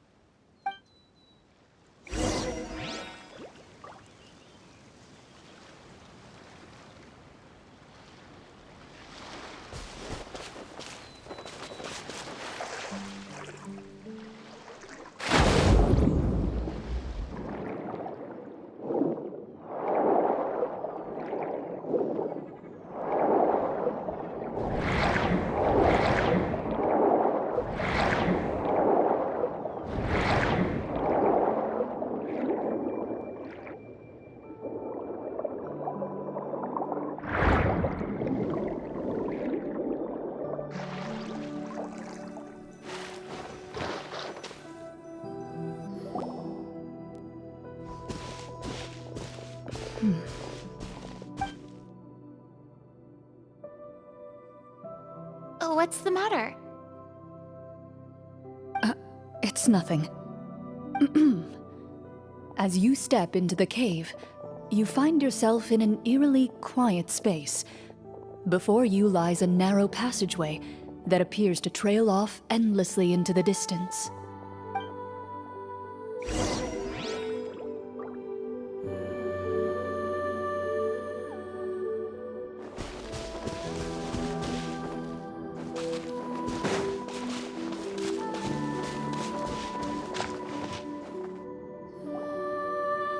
Wow, this must be where the treasure is hidden. But this door is blocking our way in. It almost looks like it's been here for quite some time. I've got to hand it to the tabletop troupe. They really went all out with the props. Huh. What have we got down here? A kind of mechanism connected to the door? It looks like we might have to arrange it into a certain pattern. A pattern on a stone door. That's something Master mentioned before. Is something wrong, Clorinde? After a long, difficult journey, you finally arrive at the location indicated by your map. It appears to be an ancient site of some sort, where treasure likely awaits.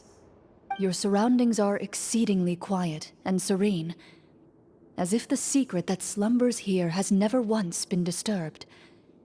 If you listen closely, you can almost convince yourself you can hear the sound of its calm, gentle breathing. That description makes Paimon feel kinda bad for disturbing this place. We're doing this for the sake of the people, to free them from the evil sorcerer. I say it's time for this treasure to once again see the light of day. Linny's right. We need to keep going. The future of the kingdom depends on it. The next part of the story requires us to solve the puzzle, right? Let's start exploring the area.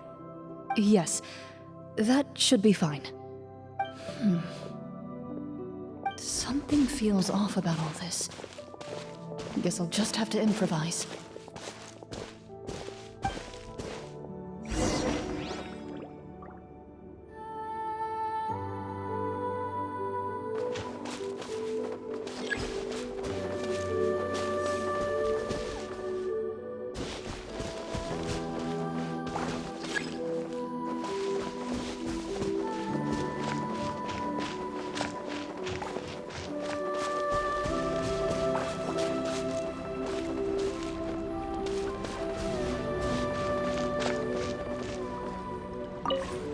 I found something!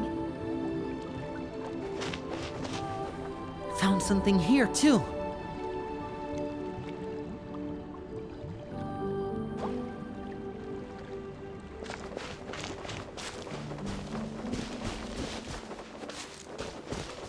Same here!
All the world holds dear is but a backdrop of constant motion.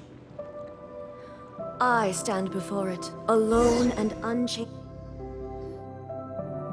It worked! Something just appeared. Some kind of new mechanism, maybe? By solving the puzzles, you prove yourselves worthy of inheriting the secrets of the past. At the end of each puzzle, you're rewarded with With?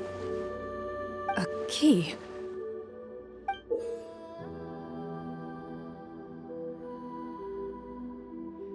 Oh, it must be the key to the big door. Huh? This is one of the Marechaussee Hunter keys that are passed down from generation to generation. It looks just like the one Master passed down to me. It is said that 4 keys in total are required to form the final, complete key. And it seems like we just collected 3 of them. That must mean... Huh? What's wrong? You hear a few strange noises. Suddenly, all the torches in the ruin go out at once. Huh? What's going on? Did we fall into another trap? For the sake of immersion, please close your eyes, everyone. Without the torches, the space is now completely dark, and you cannot see anything.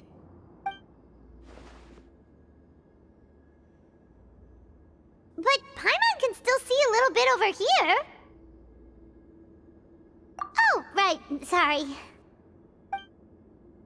Suddenly, you hear the sound of footsteps pierce through the darkness. There's someone else here? Oh, this is so unsettling. I can't see anything. I've been discovered then. Wait, that voice, it's... You recognize the voice as belonging to the guard who led you to this place. It appears he now covets the treasure for himself, and has come to stake his claim. Oh, so this is just part of the script. Then I can probably relax. Well, if we can't see anything, that means we can't fight to the fullest of our abilities. Should we retreat for now? Judging by the way he's holding his sword, he must be a real Marechaussee hunter. But this isn't part of the script. Retreat? That's not the hunter way. If it's dark for us, then it's dark for him. We choose to fight. Your choice is noted. Please keep your eyes closed until I tell you the torches have been relit. This battle will be in the dark. You got it! Well then, let us begin.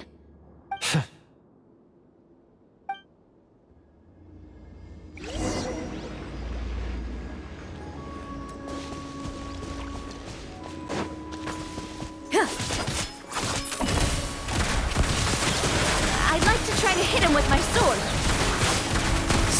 Your strike is successful. Ha! Yup. Is he still standing? Goodness, he sure has a lot of HP. Is it over? Can we open our eyes now? The enemy is strong and relentless, but the battle is nearing its end. The torches have not been relit. What about now? Final strike. Ha!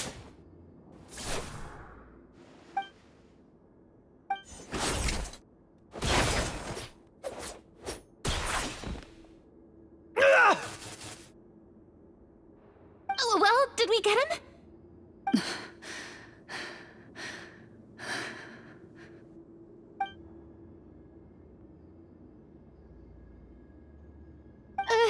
Clorinde? Warm fire flickers across the walls once more. Your vision is now clear. In an impressive display of courage, the 4 of you successfully defeat the uninvited guest. That look in his eyes. It's like he became an entirely different person as soon as I defeated him. Huh? Mr. Florian? Oh, wait. We're supposed to be role-playing. I should stay in character. Speak your name, guard. Why did you lead us here just to betray us? Is this treasure really more important to you than bringing peace to the kingdom? What kingdom? What peace? Those were nothing but lies! I, Florian, am a true Marechaussee hunter, descended from hunters of ages past. So he's also using his real name. Or, wait, was that the name of his character from the very beginning? Then I'm even more confused. If you truly are a Marashose hunter, shouldn't you want to help us just like you said before? Shouldn't we fight together for the sake of the people? What do you know? In this day and age, there's no glory to be had as a Marashose hunter.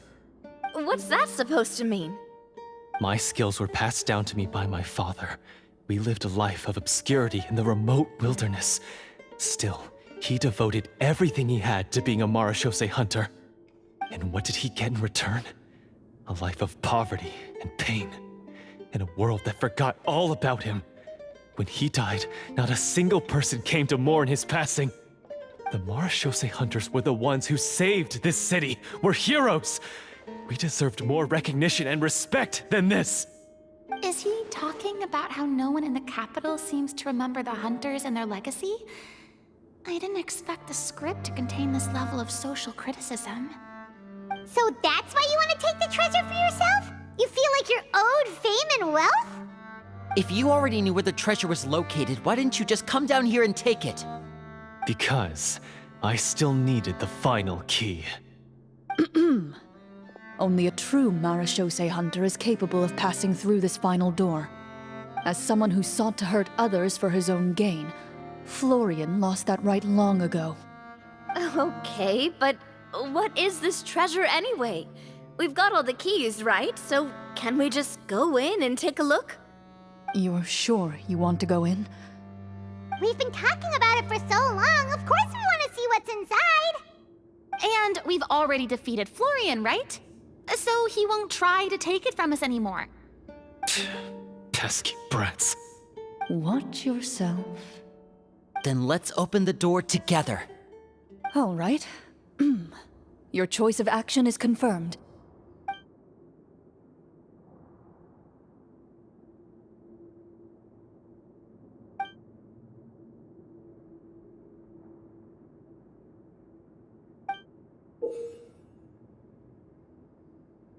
Before you, the door to the treasure, sealed and undisturbed for more than 100 years, finally swings open.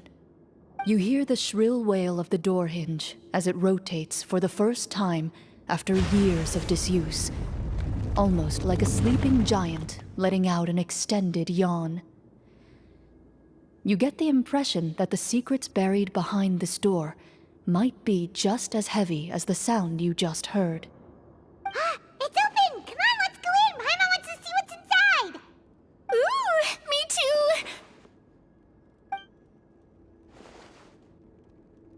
Ugh, uncovering hidden treasure is the most exciting part of adventuring. What do we have here? Uh-huh. A stone tablet? And some shabby weapons? You call this a treasure vault? Looks more like an abandoned warehouse! Maybe the troupe ran out of budget at the end? They provided a super immersive experience at the beginning only to drop the ball at the most important part? They could have at least filled this place with cardboard mora or something! Wait, I get it now. Paimon, this is the real Marashose hunter treasure. Huh? This is it? The Marashose hunter treasure is just a stone slab and some broken swords? I can't believe it. I refuse to believe it!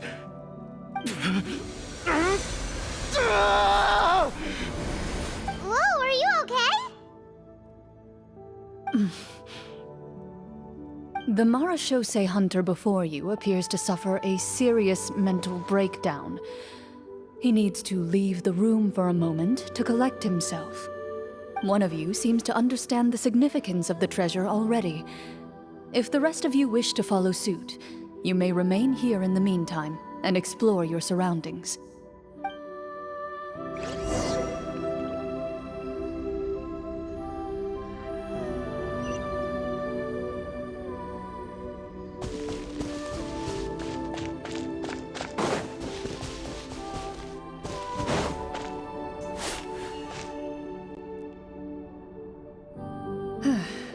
So, how are you doing? Feeling any better? What just happened? Do you remember how you got here? Or what happened to your body just now? I remember now. I brought you here because I wanted to... The explosives in the cave! You mean these? Huh? How did you... I could tell something was off the moment I stepped into this cave, so I kept an eye out. I've already dismantled the whole thing. So the strongest champion duelist in all of Fontaine saved the day once again. Guess I shouldn't be surprised. It would seem your skills as a Marashose hunter are as sharp as ever. I deserve some answers, don't you think? Tell me why you wanted to lure me here. Everything you said earlier sounded like the truth. Luckily, your monologue was dramatic enough to convince my friends you were just role-playing. I don't know. I just always felt like there was something in my heart that didn't belong to me. Something agitated and angry. Who knows? Maybe it was my own anger all along. I could never really tell. The feelings about my father and the other Marashose hunters are real. It just wasn't fair. I was angry, bitter that no one remembered them or praised their accomplishments. I don't know when it started, but at some point, my anger came to completely consume me. At that point, I remembered the legend my father used to tell me. The one about the treasure. But if the treasure was all you cared about, why plant all those explosives? Wouldn't they just destroy the treasure and bury you along with it? I can't remember. My head is a mess. It felt like there was this voice telling me to eliminate the hunters, but now it's gone. From your description, I suspect you were dealing with a devorator. Devorator? Oh, your master, your father, I mean, never talked about it? It was a kind of monster that was active several centuries ago. No, I've heard of it. I'm just not sure why you suddenly... Wait, it can't be. The seal!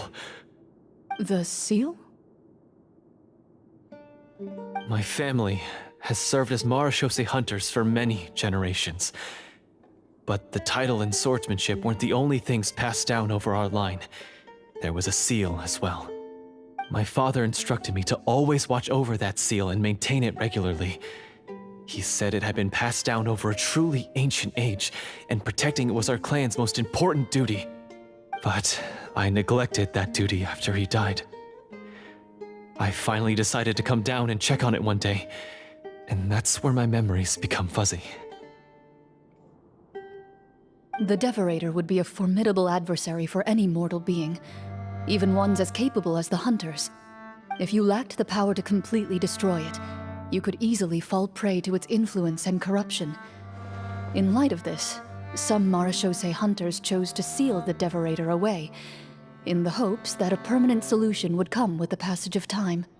I heard it has the power to amplify the obsessions and desires in people's hearts, to the point where they overtake you entirely. It would seem I'm not just lacking in skill with a blade, but in mental fortitude as well. And yet, you were able to retrieve 3 of the 4 keys. If I remember correctly, each was entrusted to a respected and capable hunter. How did you manage it? One of them belonged to my father. The second I stole from a different hunter.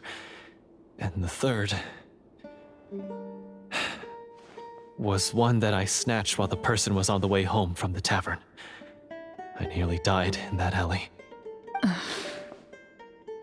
I know just how strong you are. It's as clear as day to everyone in Fontaine. I observed you from dusk to dawn, but could never find any opportunity to sneak up on you. I never even saw you drink a single glass of liquor. The only way I could think to obtain that last key was to lure you here using your hobby, and then... Oh, I get it now. That monster, it wanted to bury you here alongside the treasure. I won't comment on anything else, but the script was good.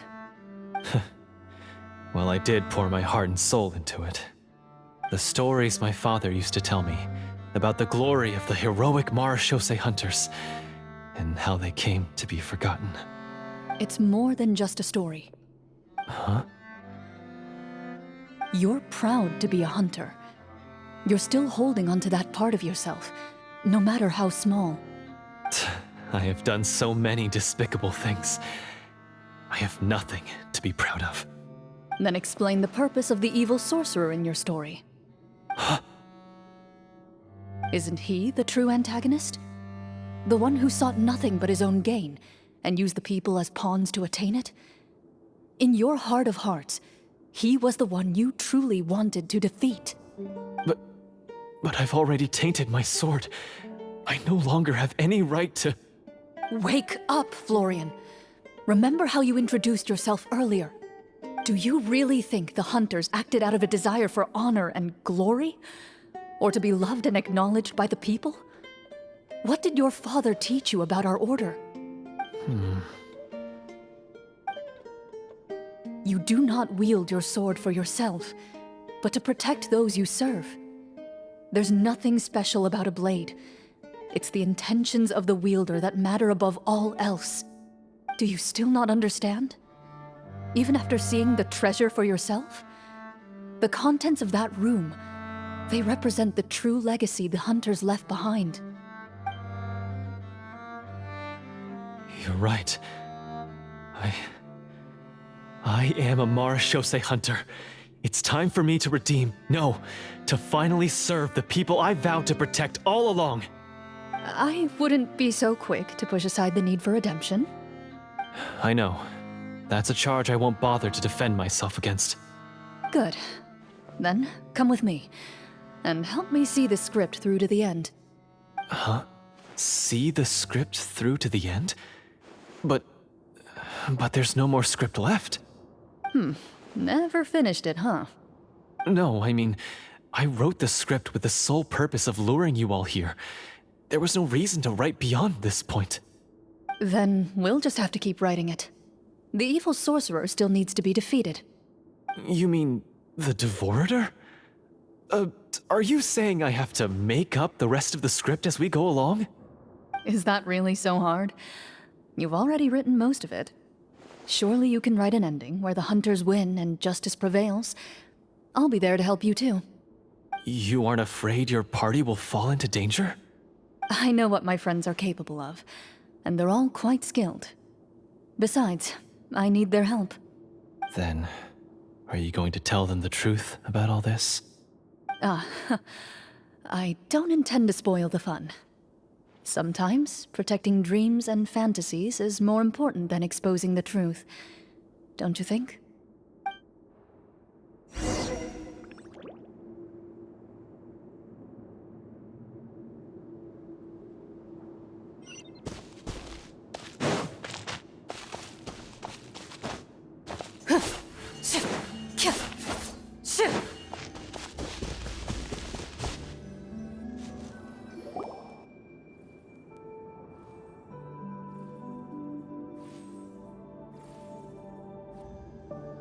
They're back!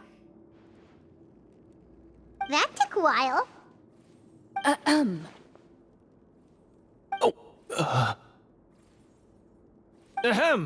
My fellow Marashose hunters, please forgive me, for I have sinned. Tone it down. Sorry. After crossing swords with you and witnessing your courage in battle, I've rediscovered my true self and regained my pride as a Marashose hunter. Oh, do I smell a redemption arc? I confess, I was brainwashed by the evil sorcerer. He asked me to lure you here so he could bury you in this cave. That little... Wait, you're saying all of that wasn't you, but the evil sorcerer? That's right. He's adept at manipulating the hearts and minds of the people. I fell under his influence because I did not possess a strong enough sense of will. Huh. And how are you going to prove that you're a changed man? We're not going to fall for the same trap twice. To be perfectly honest, I only came to my senses after seeing the treasure. It reminded me of my father's past teachings. The treasure was actually... The names of all the Marashose hunters from ages past and their weapons? Wait, you already know? Of course. Don't underestimate a veteran role player's exploration skills. Oh, wait, I mean Marashose hunter Navia's exploration skills. We just finished reading through the content of the stone tablet. That tablet recorded the lives of some fascinating people. For example, this Marashose hunter called Est. She inherited the responsibilities of the Golden Hunter and passed judgment on many people. But in private, she had a very easygoing personality. Her favorite pastime was singing and dancing with her friends, and she was said to have a beautiful voice. So, she was just like you. Oh, you really think so? Well, when you put it that way, I suppose I also have a few things in common with this Walter.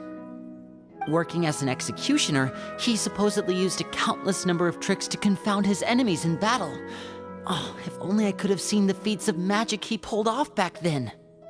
Their lives were all so exciting. You could write so many cool books about their accomplishments. How could they have all been forgotten? Because they chose to be. To hunt monsters that only appear in the shadows, you must also operate in the dark. To be a Marashose hunter is to willingly give up on wealth and fame.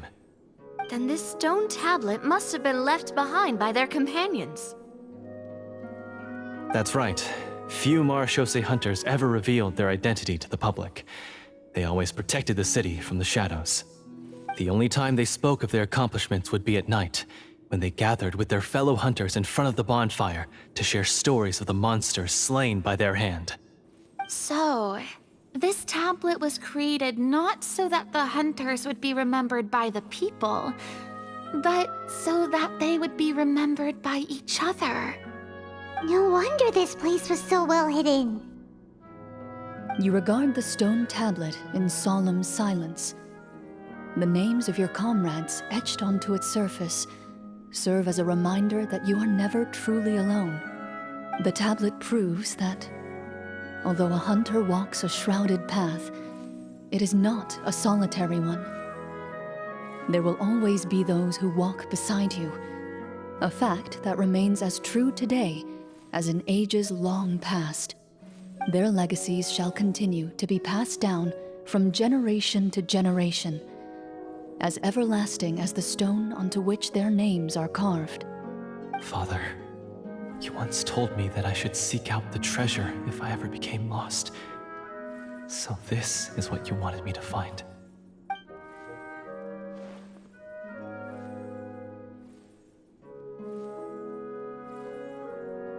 Thank you, my friend. You are very kind. I implore you, everyone, please give me a chance to make up for all I've done. Allow me to fight alongside you and defeat the evil sorcerer that threatens the peace and prosperity of everyone in this kingdom. Well, I say we let you join. Sounds good to me too. Everyone makes mistakes. What matters is what you do to make up for them. I have no objections, but Mr. Florian, do you even know how to defeat the evil sorcerer? When he took over my mind, I gained some insight into his thoughts. Every time I thought of the treasure, he reacted with a strong sense of fear. Huh? He's afraid of the treasure? But there's nothing here except some broken weapons and the stone tablet! What if the secret's hidden inside these weapons? GM, permission to investigate.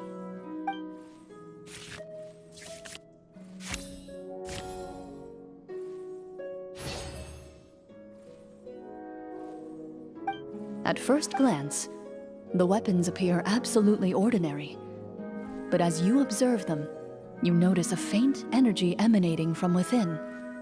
These blades have slain countless monsters. Though it's been a long time since they were used in battle, their edges remain sharp, as if they're simply waiting for the next worthy hunter to carry on their legacy. So basically take these with us, right? I'll take this weapon, since it used to belong to Est. Maybe it'll find comfort in being held by someone who appreciates the arts. Ah, good idea. I'll take Mr. Walter's bow then. From one archer magician to another.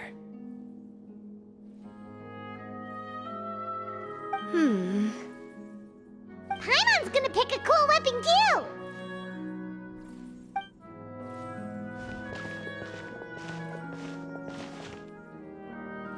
As you grip your weapons, you can almost feel the will of past hunters coursing through your being. It's a feeling of courage, determination, a silent vow passed down from generation to generation that says, eradicate the monsters, no matter the cost.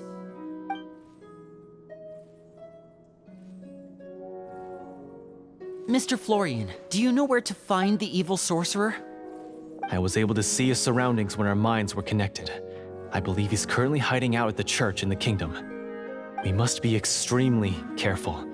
He's spent so long living among monsters that he's now taken the form of one. He will not be easily defeated.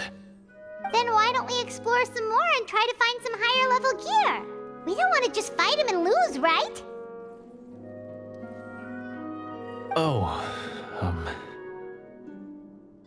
No, we have to strike now. He was greatly weakened when I managed to break out of his control. If we let him rest, he might have time to escape. I agree with Mr. Florian. We've got to act while we have the advantage. Don't forget, the people of the capital are counting on us. Yeah, now that we've got a plan, there's no point in waiting. The longer this drags on, the worse it will be for everybody. Yes, that's what's called...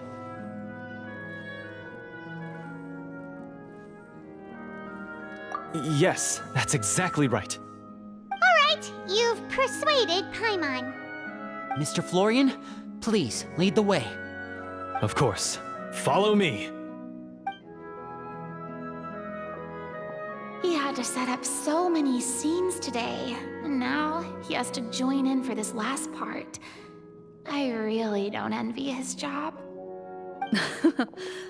Finally, you decide to slay the evil sorcerer and bring peace back to the kingdom once and for all. As you walk away, you feel the gaze of the stone tablet at your back, as if all the hunters of the past are wishing you success in the battle ahead and awaiting your triumphant return.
Finally, you arrive at the church Florian described.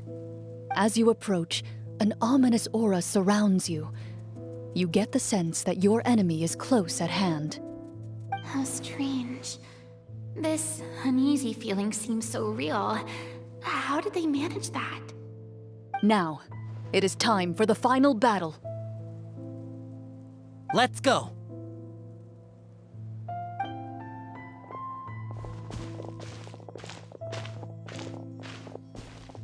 Florian, wait. What's wrong? I think you should wait outside. You've already been corrupted by the Devorator once. It could easily re-enter your mind and take control of your body. I don't think it's a good idea for you to be this close. If it corrupts you again, it's possible you might take on a new form entirely. That's exactly why I have to go. Why I should be at the very front. You mean... Yes. I intend to lure it into my body. That's too risky. If things get out of hand, I might have to kill you. Do you understand how dangerous this is? I understand, but if I do this, you'll have a clear and visible target. The Devorator will have a hard time passing up a chance to enter a body it knows how to control. You won't have to worry about any of your friends being taken over. You're not like me, Miss Clorinde. You're a just and powerful marechaussee hunter. The monster broke free due to my error. It's only right that I shoulder the responsibility for its destruction. This is something that I have to do. Consider it a duel to restore my honor. My only request is that you give it your all.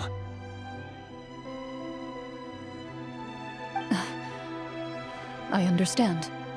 Then, as a champion duelist, I hereby accept your request for a duel, and extend to you my most sincere regards. Thank you. The battle is now upon us. Let the Devorator once again tremble under the blade of the marechaussee hunters.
So lifelike.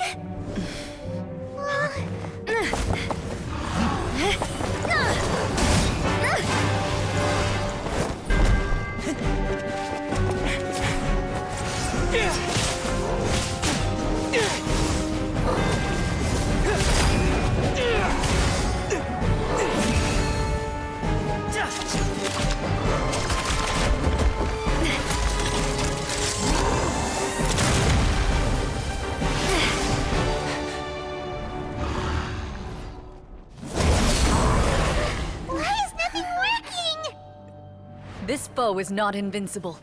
You hold the treasure. The power to defeat it in your own 2 hands. The treasure? You mean... The names! It's the Marashose Hunters' names!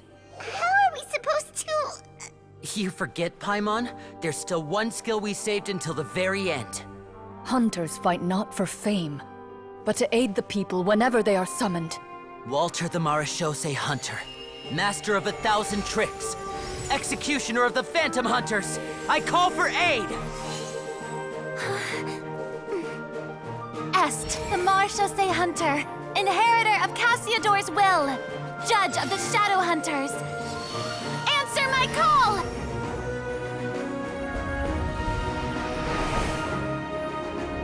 Petronia, protector of justice and order. The hunter I respect the most. Thank you for saving my friend, the best one I'll ever know. Please, lend us your strength.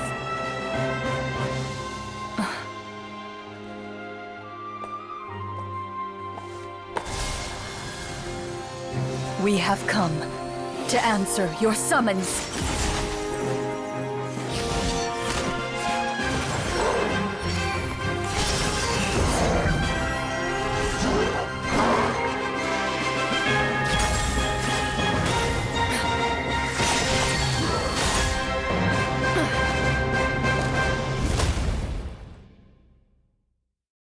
And so, the monsters were eradicated, and the sorcerer was defeated. Peace soon returned to the capital. Those in the court, manipulated by the sorcerer, also recognized the errors of their ways.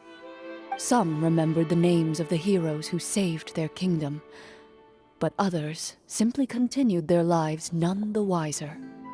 Such is the story of the Marashose Hunters. They pursue the phantoms in the darkness and exterminate all who pose a threat. They will always protect the city and those within it, even should all memory of their accomplishments be forgotten by the very people they serve. I'm assuming we've finally reached the end of the script. Yes, you've reached one of the better endings. It's a pretty solid story overall. I thought it was just an ordinary adventure at first, but the further we got into it, the more impressed I became with the production and the plot. That final battle especially. All the effects were super realistic. Oh, right. Yeah, totally. That's a really good point. I never expected the weapons we picked up from that vault would have that kind of effect. Yeah, mine nearly scared the daylights out of me when it started glowing. I took a good look at it after we got out, but I don't think it ever lit up again. Oh, we should probably give these props back, right? I'll just leave mine here. Did you have a good time? Of course. Let me know if another script like this comes around. Sure, no problem. Then I'll head back for now. I think I need some time to fully digest everything that just happened. Once Mr. Florian is awake, please pass on my regards to him. He must be extremely exhausted to have passed out cold like that. You're right.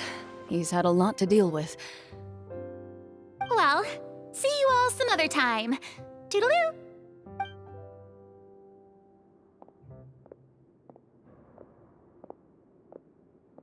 Okay, so, can I ask now?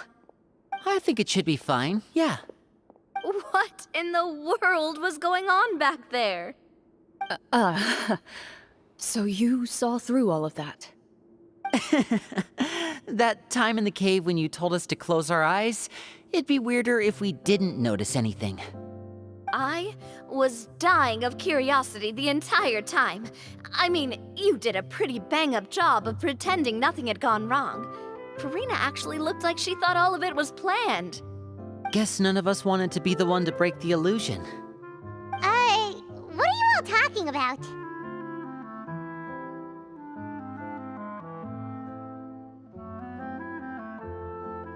Oh, wait. Don't tell me you never... Ugh, this is all my fault. It's not too late to cover your ears. Here, partner, I'll do it for you. Bit late for that, don't you think? You're saying everything that happened back there wasn't actually part of the script? It's probably more accurate to say this was never a real scripted story to begin with. What? So loud. My head. Hey, you! Get up right now and explain yourself! No shaking, please! Oh, my head.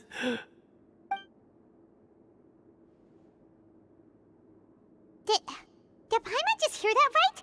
You guys made up that whole last part on the spot?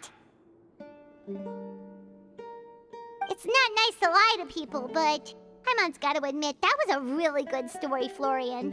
Oh, and nice improvisation, Clorinde!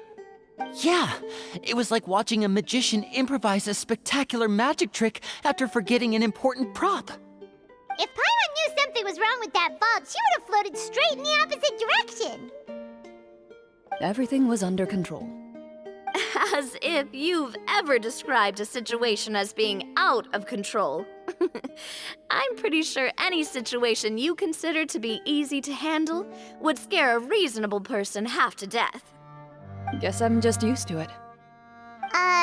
You must run into a lot of unexpected situations then. That explains why you're so good at coming up with things on the spot. As for you, Florian... I know there's no excuse for what I did. I'll turn myself into the guards at once, confess my crimes, and accept any punishment that comes my way. I would say you've already suffered more than enough. What? You may have been blinded by fame and fortune in the beginning, but your actions during the final battle had proven you to be a true marechaussee hunter. You'll be far more used to the city above ground than below. Your job as a hunter is more important. But... Of course, you'll still need to take the keys and pay a personal visit to the 2 hunters you wronged. Prepare to accept any terms they give you as well. Yes, of course. As far as I'm concerned, though, your showing in the duel was enough to prove your honor. Then I'll do exactly as you said. I'll go return those 2 keys right now. Thank you so much, everyone. I'll do my best to prove myself worthy of the second chance you've given me. I swear this on my name and honor as a marechaussee hunter. Until we meet again, everyone.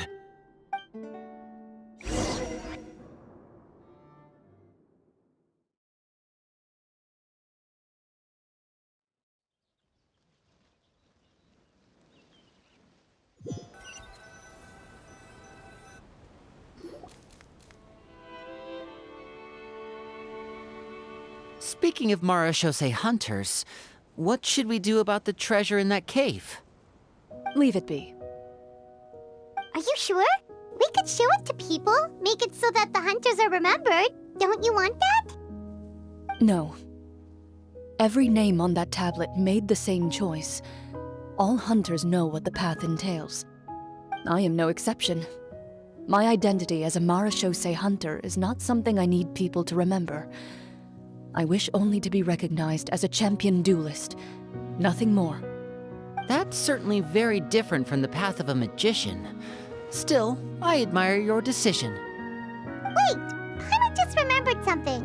If there were no special effects involved, why did our weapons begin to glow during the battle? That's because the marechaussee hunters of ages past would often imbue their weapons with special enchantments to suppress the monsters. Whenever a monster was nearby, their weapons would start to glow. Oh, so that's why they had an effect on that guy near the end. I really thought the summons were doing all the work. Well, I'm sure the summons were a part of it too. Oh? How so? This particular devorator probably hailed from the same era as the hunters we saw in the room. The names you recited all belonged to the bravest hunters. Countless monsters fell to their blades. That's likely why the devorator visibly reacted when you said them out loud. So the names held the power all along! Navia, everything you said during your summon. Huh? Oh, I meant what I said. I mean, it was true to my character, so yeah, I'm glad you heard it. Just don't make me repeat myself. It's embarrassing. I really appreciated those words. All right. Don't get all sentimental on me. Anyway, let's not talk about that anymore. I'm going to go on ahead. Don't fall too far behind now. She ran off! I should probably head back as well. This story was truly incredible. I might have to spend the whole night telling my siblings all about it. Goodbye.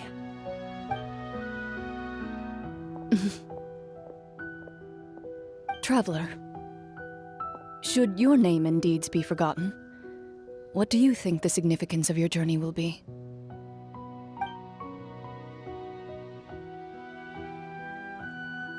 I suppose the significance would be the journey itself and the world we helped create. There's still value in the time I shared with everyone here, in the things we were able to accomplish, even if no one remembers them. A great answer. I'll remember it. Me? The marechaussee hunter says nothing in response to that question. Perhaps her answer lies in her silence, an unspoken vow left to echo through the night. The path she walks needs no explanation.